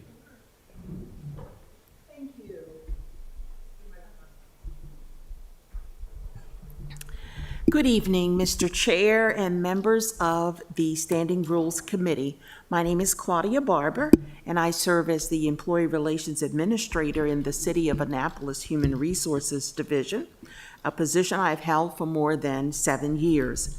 My role as the Employee Relations Administrator is to investigate employee complaints, mediate workplace disputes, and review personnel actions to ensure they comply with city code and personnel policy. That largely actually comes from my actual job description. I appreciate the opportunity to appear before you today to discuss concerns regarding the integrity of the city's employee relations and workplace investigation processes. These concerns affect employees across the city workforce, and not just Black employees, not just marginalized employees, all employees of all races, who often experience disparities or disputes in the workplace involving discipline and complaint resolution.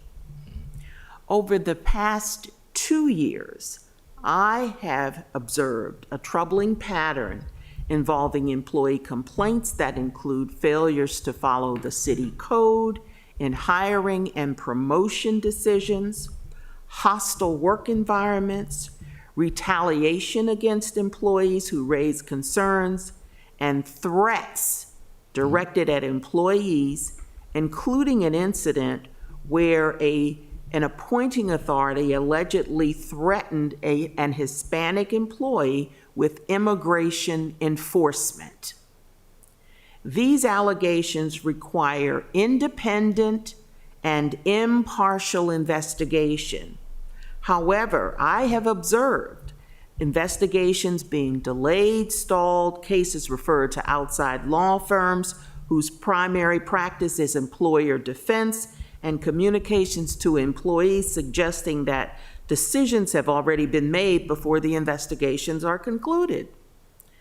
So when workplace disciplinary systems rely heavily on managerial discretion without clear policy standards, they can unintentionally create conditions that produce disparate outcomes across employee groups. Public sector employment studies consistently show that Black employees are more likely to experience heightened disciplinary scrutiny, extended investigations, and corrective actions such as performance plans, even when performance indicators are comparable to those of their peers. This is rarely the result of explicit bias. More often, it occurs when policies lack objective standards, clear oversight, and consistent enforcement mechanisms.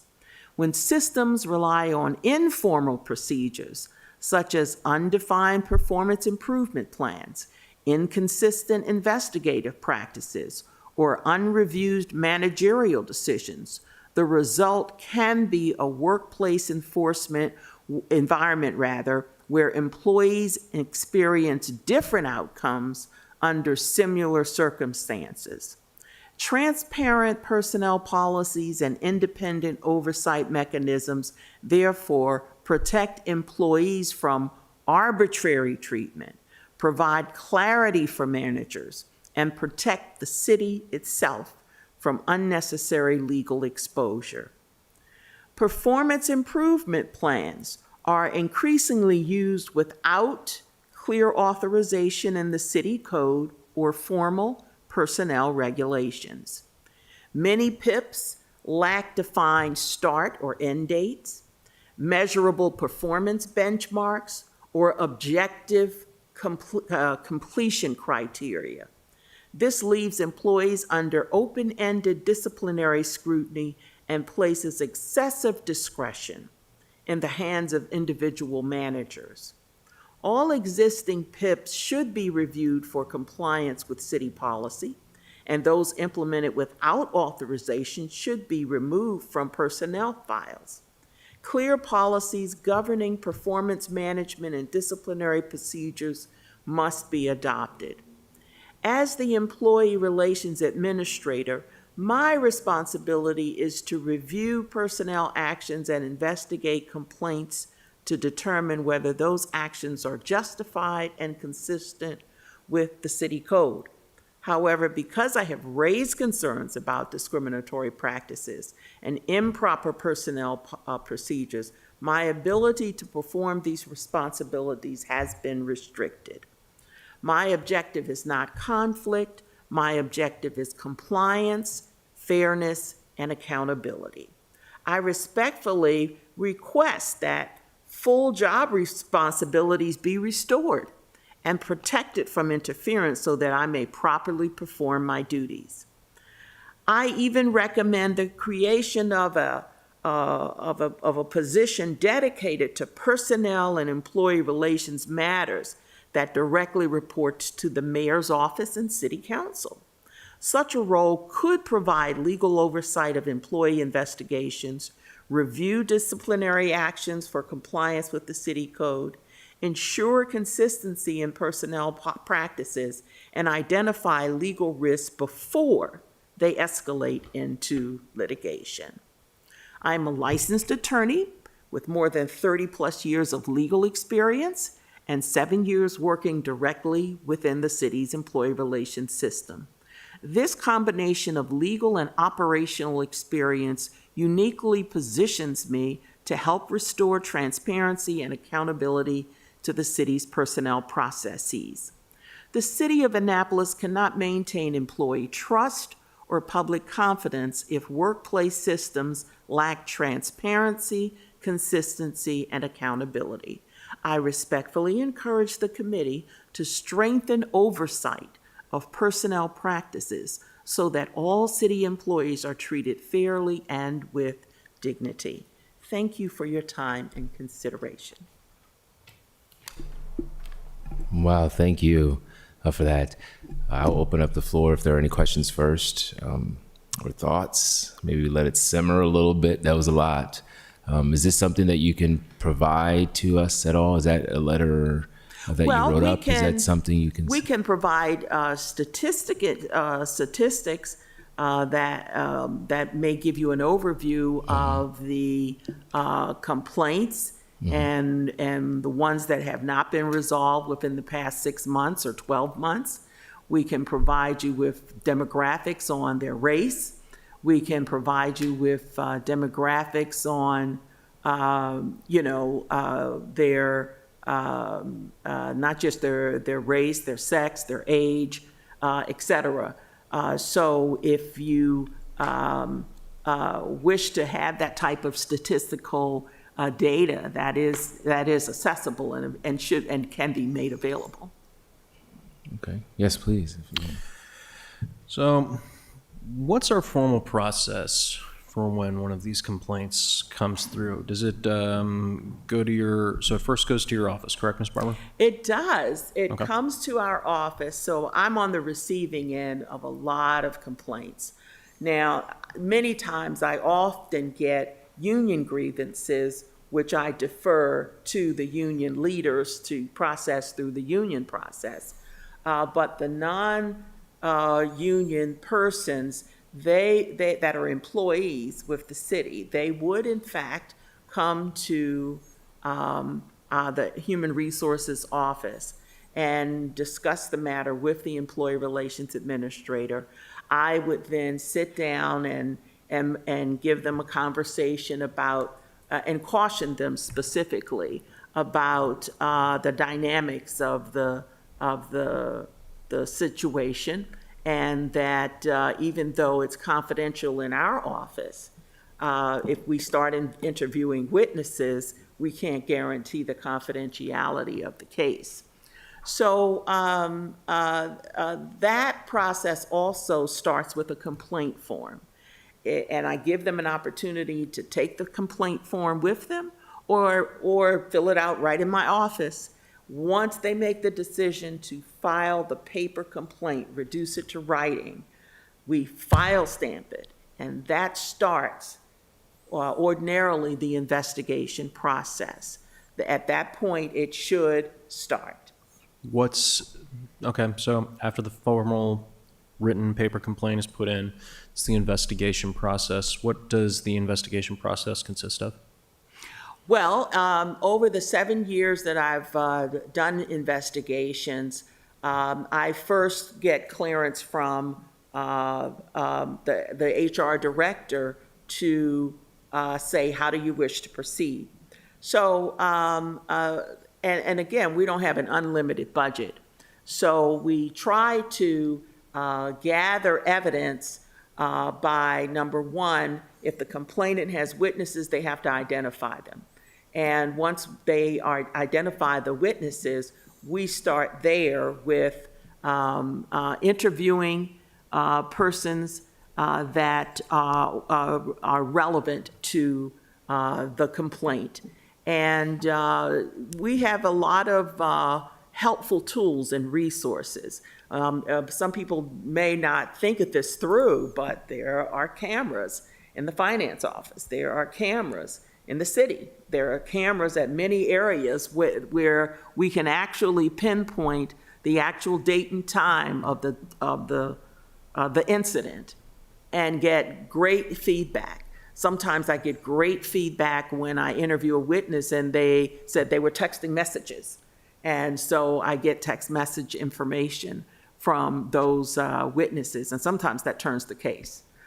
So that process involves me sometimes going on location, taking photographs of a fire engine or wherever I am, maybe Department of Public Works, taking photographs of a particular location of the Public Works place where the incident occurred. And I take photographs as necessary and include that in my reports. So that's the type of deep dive work that I do. And then I prepare the report of investigation. The report of investigation usually starts with background information, then it moves on to findings of fact and conclusions, and then, if necessary, a recommendation. So who does that report get passed off to? Well, it usually at that point goes to the department head. If that department head if that department has touched, for example, if the Department of Public Works had a complaint or something to that effect. So it would get to, it often sometimes is addressed with the direct report, the direct supervisor. Okay. And is there any formal process after it is handed off to the department head? Do we have anything in code or written process where they must make an action, they must make a comment, they must take a meeting? Or is it left to the discretion of the department head? At this point, it has been left to the discretion of the department head, and in conjunction with conversations with human resources as recommended actions. So it's usually a joint decision with the department head and the human resources director? Yes, Okay. it has been in the past, yes. And this is a question for for Ms. Buckland, are we aware of other jurisdictions that have formal process written down where there's required action that has to be taken, whether it's meetings for required commentary has to be given, or are we pretty in line with what other municipalities do in this situation?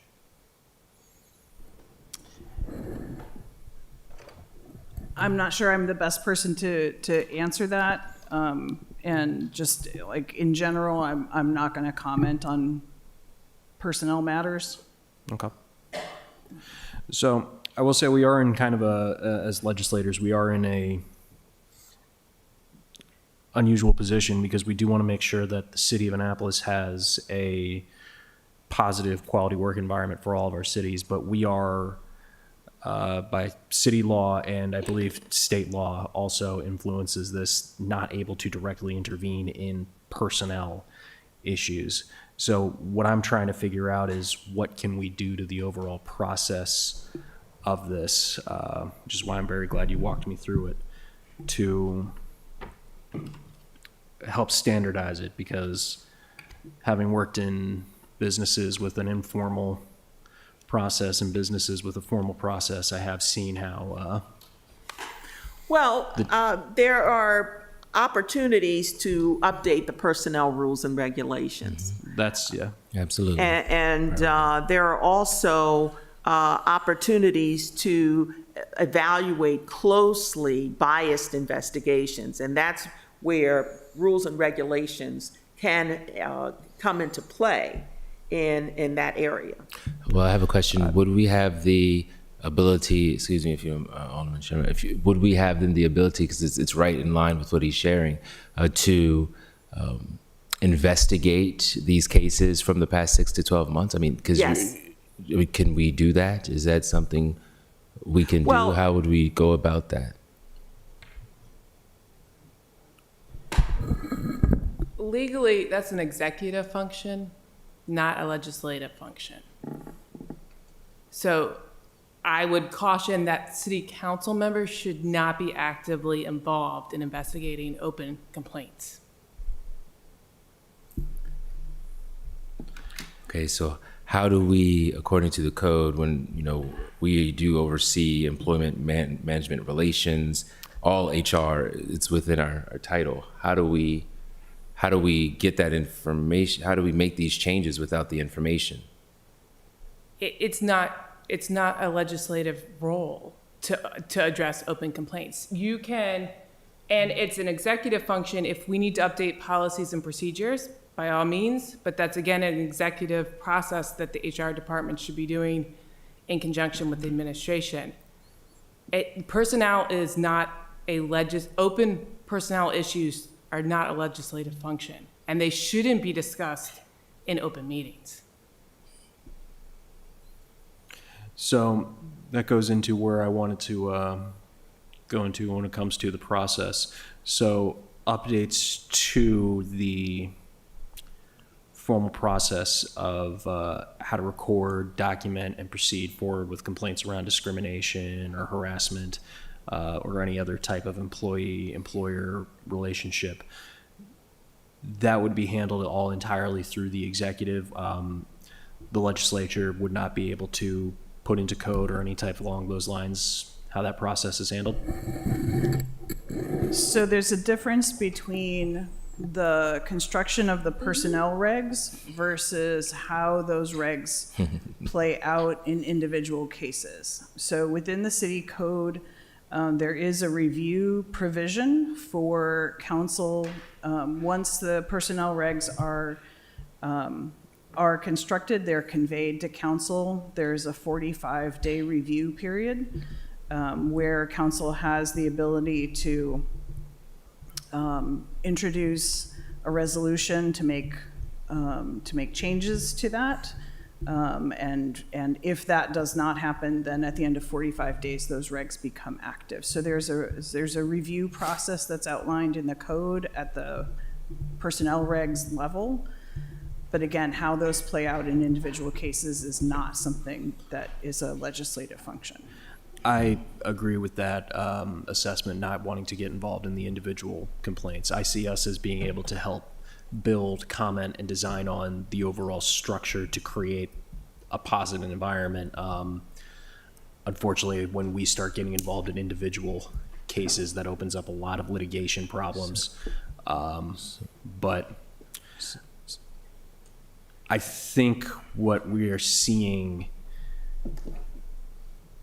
is that the current process has created issues, to put it mildly. And finding a way to formalize this process a little better, I think would be advantageous for the executive branch to move forward with. That's what I was going to ask. Absolutely. Even something as simple as requiring the department director to put a formal, or HR to put a formal comment on it, whether that formal comment is, we've investigated this issue and we determined that there is nothing here, or if that formal comment is, after this investigation of the issue, we determined that we need to discipline the harasser, or anywhere in between. I think that that is something that could hypothetically be done. I don't want to dive even deeper because I'm not a HR expert by any means, but I think what we've had people come forward with has shown that there does need to be some changes into the internal regulations of those process to formalize and structure it a lot better. And I am trying to be very cognizant of our role as legislators versus the executive roles and how we can keep that wall separate, because again, opening things up to litigation is something we do want to avoid, but we are seeing issues with how the current process is played out and shortcomings in it. And to that extent, where in the code, or is there any law, where can we find that law that says that we're not able to get data on cases within, because it's just data. I'm not, we're not looking at, so I think she laid out some From a legal information. standpoint, the city is not that big of an employer. When you start pulling data with specifics, it can become very easy to figure out who that person is. For instance, my office only has 10 people in it. If you start providing things like race, age, and gender, you can pretty quickly narrow down who would be in my office.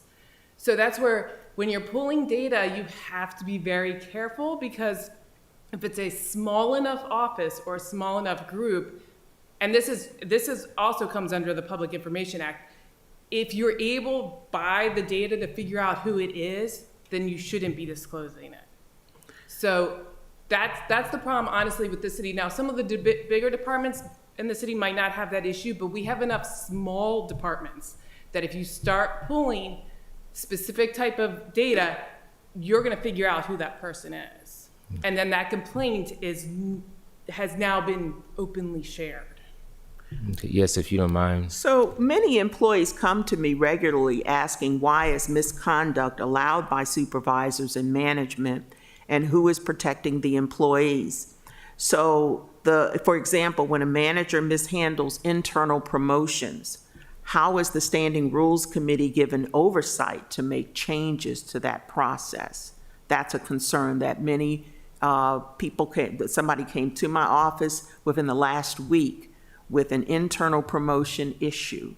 The case has gone nowhere. Just 2 years ago, another person sat in my office with an internal promotion issue. The case was not investigated at all. So that's a concern.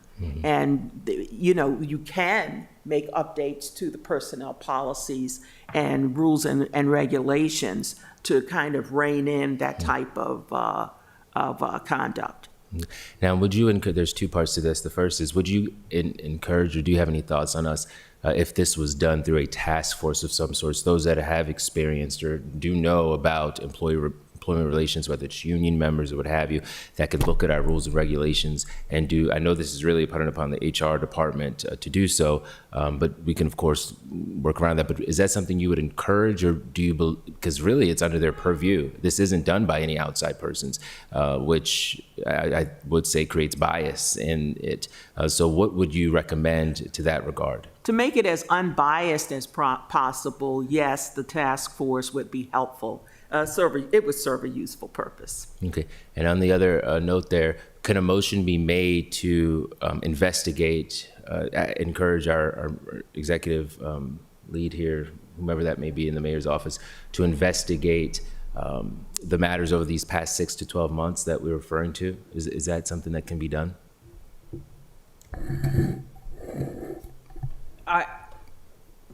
I cannot and will not talk about internal personnel matters. And what you're asking is to step into internal personnel matters. And if we want to have conversations about updates to the personnel regs, that's one thing. But the stepping into individual cases is not, that's where that line is. If the city council would like to be helpful, I think what the focus should be is on the regulations. My understanding is they are fairly old and outdated. 1990. So I think a good first step would honestly be to look at what we have now, which I think is from like 2000 and, from the 1990s, okay? To look at those and start bringing those up to date. I think that would be a good legislative first step, to take something that is like 30 plus years old and make updates. Absolutely.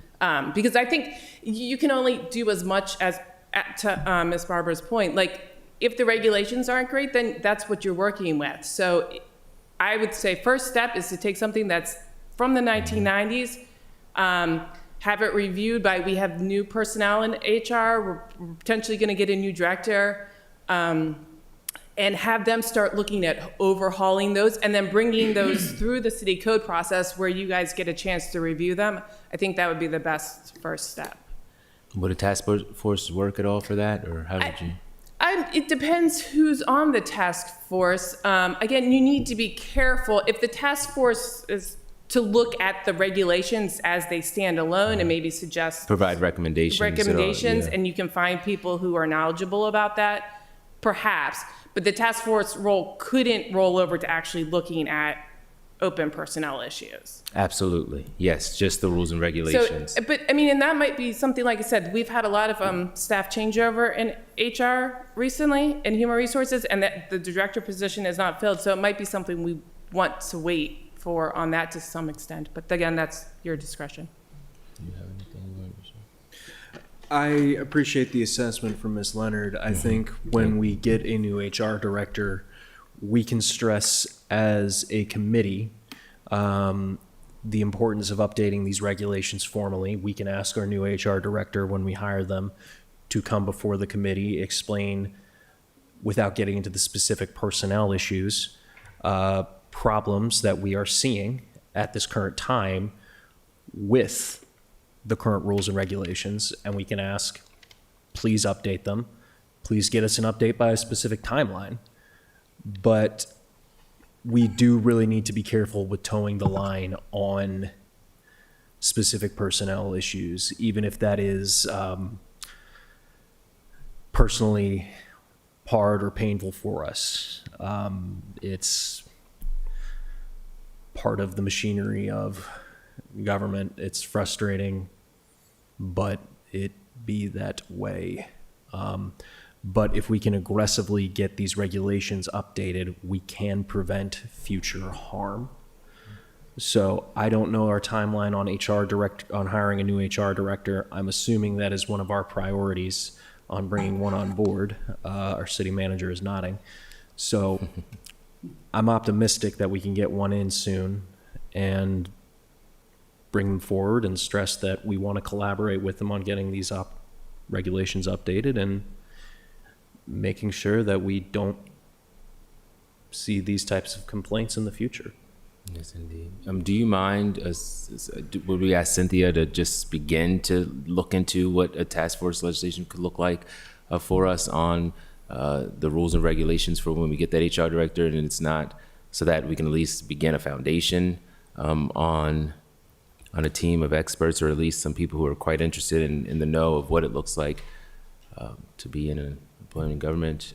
Do you have anything else that you want to share? I was going to say, I do know, I think the 2 recent hires have already started looking to some extent this. So I think it is a known issue. I mean, you're welcome to make a recommendation as well, but I think the 2 new recent hires were made aware. I mean, it's been a law office issue that these regulations are old. So I think they are already taking steps to make some corrections.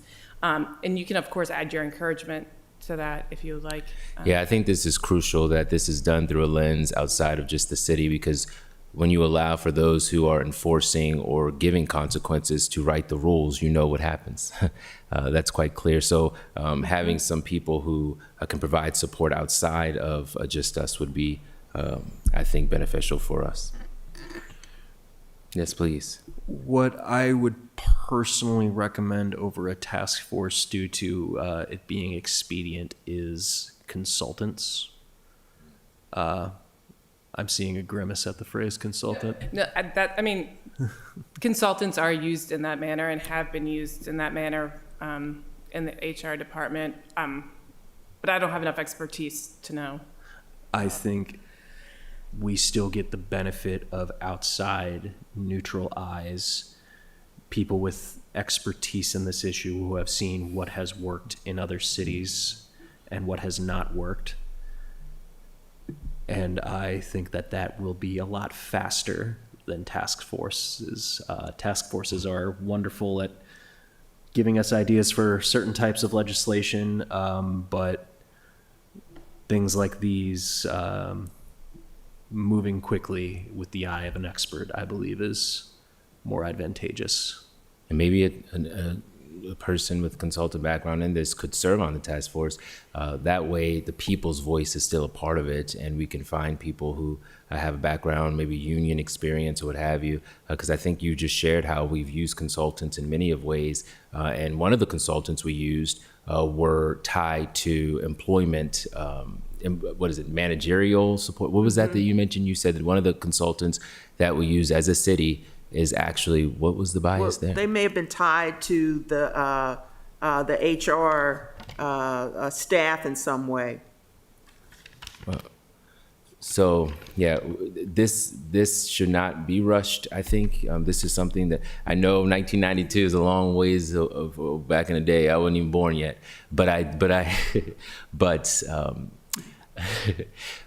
will say that if we can do as much as we possibly can on this and bring in as many people, because we just had people come here and present to us this issue at a city council meeting. And so it's obviously already out there in the public, and we do truly appreciate y'all too for protecting us over there so we don't say too much and don't get us too caught up. And we appreciate you coming today. I think Alderman Thorpe, you may have Thank had you for the some work. invitation. Yes, Thank you of for the course. invitation. Yes. And I'm very sensitive to, so first of all, thank you very much for what you do. And I'm very sensitive also to the city manager's points about not revealing any HR information that's inappropriate. So I'm going to ask you some data questions, and if it comes down to 1 or 2, then I'm expecting the city manager to tap the desk and say, hey, Frank, don't go there. But if you could explain to me the way you explain the process is when you have a case, you take it to the director, and HR and the director work the case. Is that right? Well, I, as the employee relations administrator in my beginning role, I did oversee the entire investigation process. That's part of my job description. However, things happen like arbitrary controls over the investigation that can be distinguished if, for example, that person doing the reports of investigation was working through a different entity like the mayor and city council versus the HR director. I'm not saying that it would be totally unbiased, but the whole root of the issue is unbiased investigations. We don't want influence from people who have relationships with other employees that want the investigation to go in a certain direction, managers only. That's the whole point by my raising the concerns about using outside law firms with employer defense specialties. They have been largely done in a very biased way where they don't even do the full investigation, and employees are angry about that. They come back to me and they express their anger. And what does your rules ask you to do when that happens? So Well, that's the point. Those are the rules we need. Those rules are missing. Those rules are not there to put limitations on that situation if there are biases and the management acts on those biases and does something deplorable, like suspend somebody without pay, and it's not justified. You need rules to bring that in. So, forgive me for asking, I did 28 years in the military, so we have a chain of command. And so my question would be, when something like that happens in your area of responsibility, do you have the authority to take that issue to the director of HR? And the next question would be, is the director of HR, as your boss, right? Right. And then the director of HR take that to the city manager? Well, if I remember when I first investigated some of my cases early on, it had to go through the city manager because the first person I think I remember was a department director at issue that was accused of something. So that case, after I completed the report of investigation, did go to the city manager. So, but I'm guessing I'm confused as to what the shortcoming is here. So if in your role and your responsibilities, you don't believe that there's something, that if you believe something's amiss, Right. do you have the authority to go to the director of HR as your boss and say, this is amiss, whether I don't believe the investigation was accurate, was adequately conducted, or it was adequately conducted, this is what we found? I can do that, and oftentimes I do go to the HR director and say, wait a minute, this happened here, and so the allegations that were made in the complaint can't be credible, or I can weigh the credibility of the allegations. But in terms of further direction, that's where we need the parameters, the rules and regulations to protect the employee and also protect the employer. So we need, clarity in those rules so that people also are protected from retaliation. And that's another big complaint that comes into our office. And it hasn't been investigated within the last 6 to 12 months. Yeah, so, and I'm not trying to interrogate you, I'm trying to understand here. So in the last 6 to 12 months, when you get an allegation of retaliation, in your rules, do you report that to the director of HR, who reports that to the city manager? And according to my job description, I am to resolve employee relations issues, including conducting investigations. That's my role, mediating conflicts and facilitating resolutions in compliance with company policies and legal requirements. That's in my job description. So, yes, but I can only go so far. I don't have authority to fire anybody. I don't have authority to implement Right. discipline. But you have the authority to report it to, after you investigate To prepare a it, report of investigation. to the director of HR. Yes, yes. And how many times have you done that in the last 12 months? This is my question of, stop me if the answer is one and I'm zeroing in on a case. I have not done it within the last 6 to 12 months, and that's been a restriction that was placed in a biased way by a manager, What? By a manager or your manager? my manager. And your manager was the director of HR? Yes, And the director of HR is no longer employed? correct.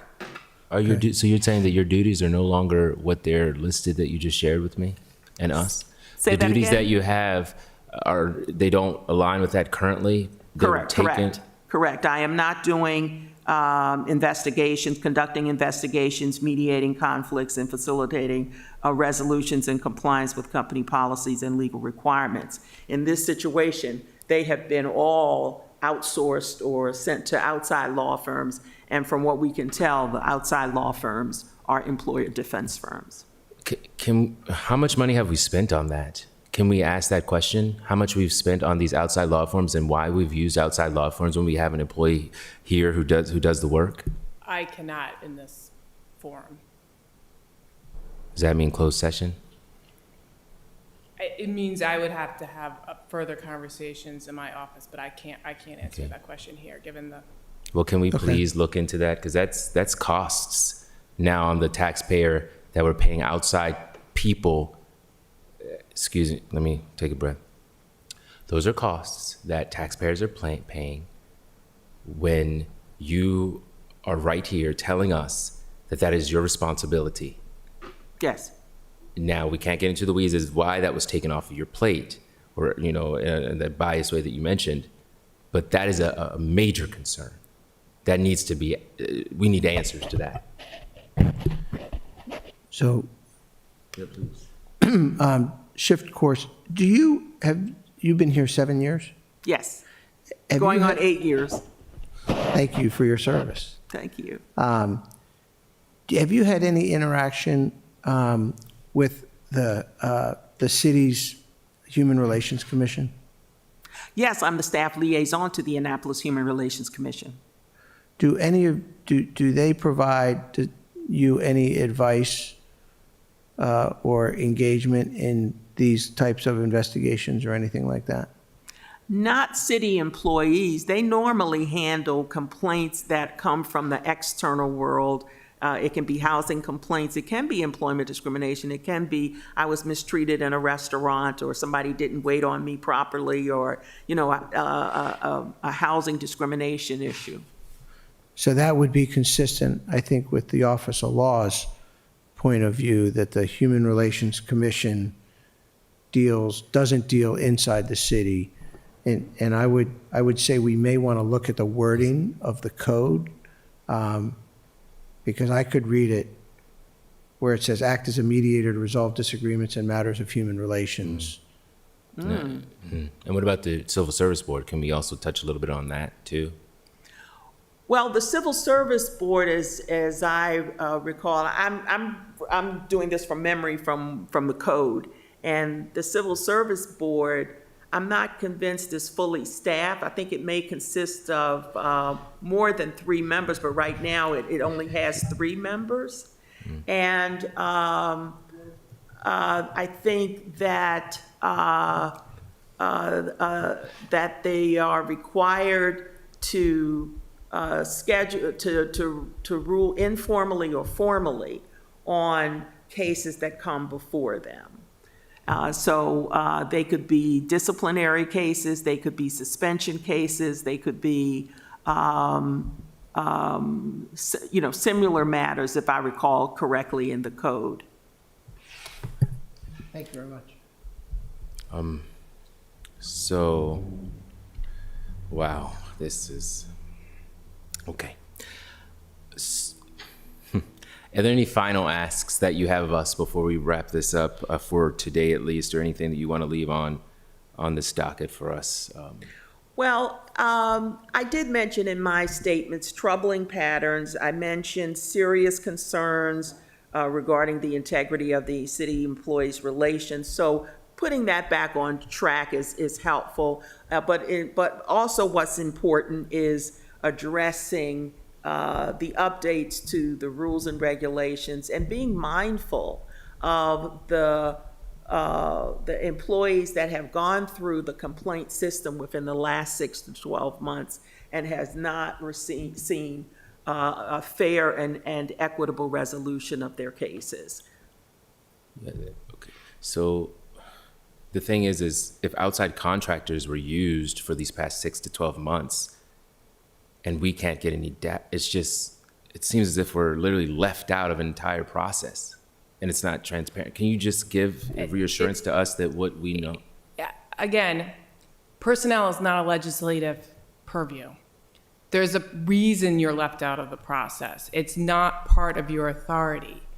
It doesn't mean perhaps other conversation can come, but we can't have conversations like that in a public forum meeting. We just legally cannot. There's legal restrictions on what I could say, on what the city manager can say. We can't have conversations of this nature in this sort of format. And again, I would stress that, yes, I know you, the council, or perhaps you in particular, feel left out of it, but personnel issues is a purely executive function. It's not a legislative function when you're dealing with individual cases and individual complaints. When I say left out, I think I'm speaking for you, actually. We're left out as a city because we're Yes. representing you. I mean, you are one of our employees as a whole. I mean, Well, it could know be somebody who had an addressed issue. with the executive function Right. by going to the executive function and having them hopefully make suggested resolutions to the 6 to 12 month troubling patterns. Two things, and we'll end here. One, the Civil Service Board, which you mentioned, has 3 current members. There are 5 total. 3 members are making decisions about someone's employment from these past months that we haven't had a full Civil Service Board. So when we talk about all these boards that need to be filled, or all these commissions that need to be paused, all this work that needs to be done, this is one that we should definitely be looking at as a city to help protect our employees. Yes. The second piece is this something that we ask, Ashley, if you don't mind, city attorney, assistant city attorney, do you mind sharing with us,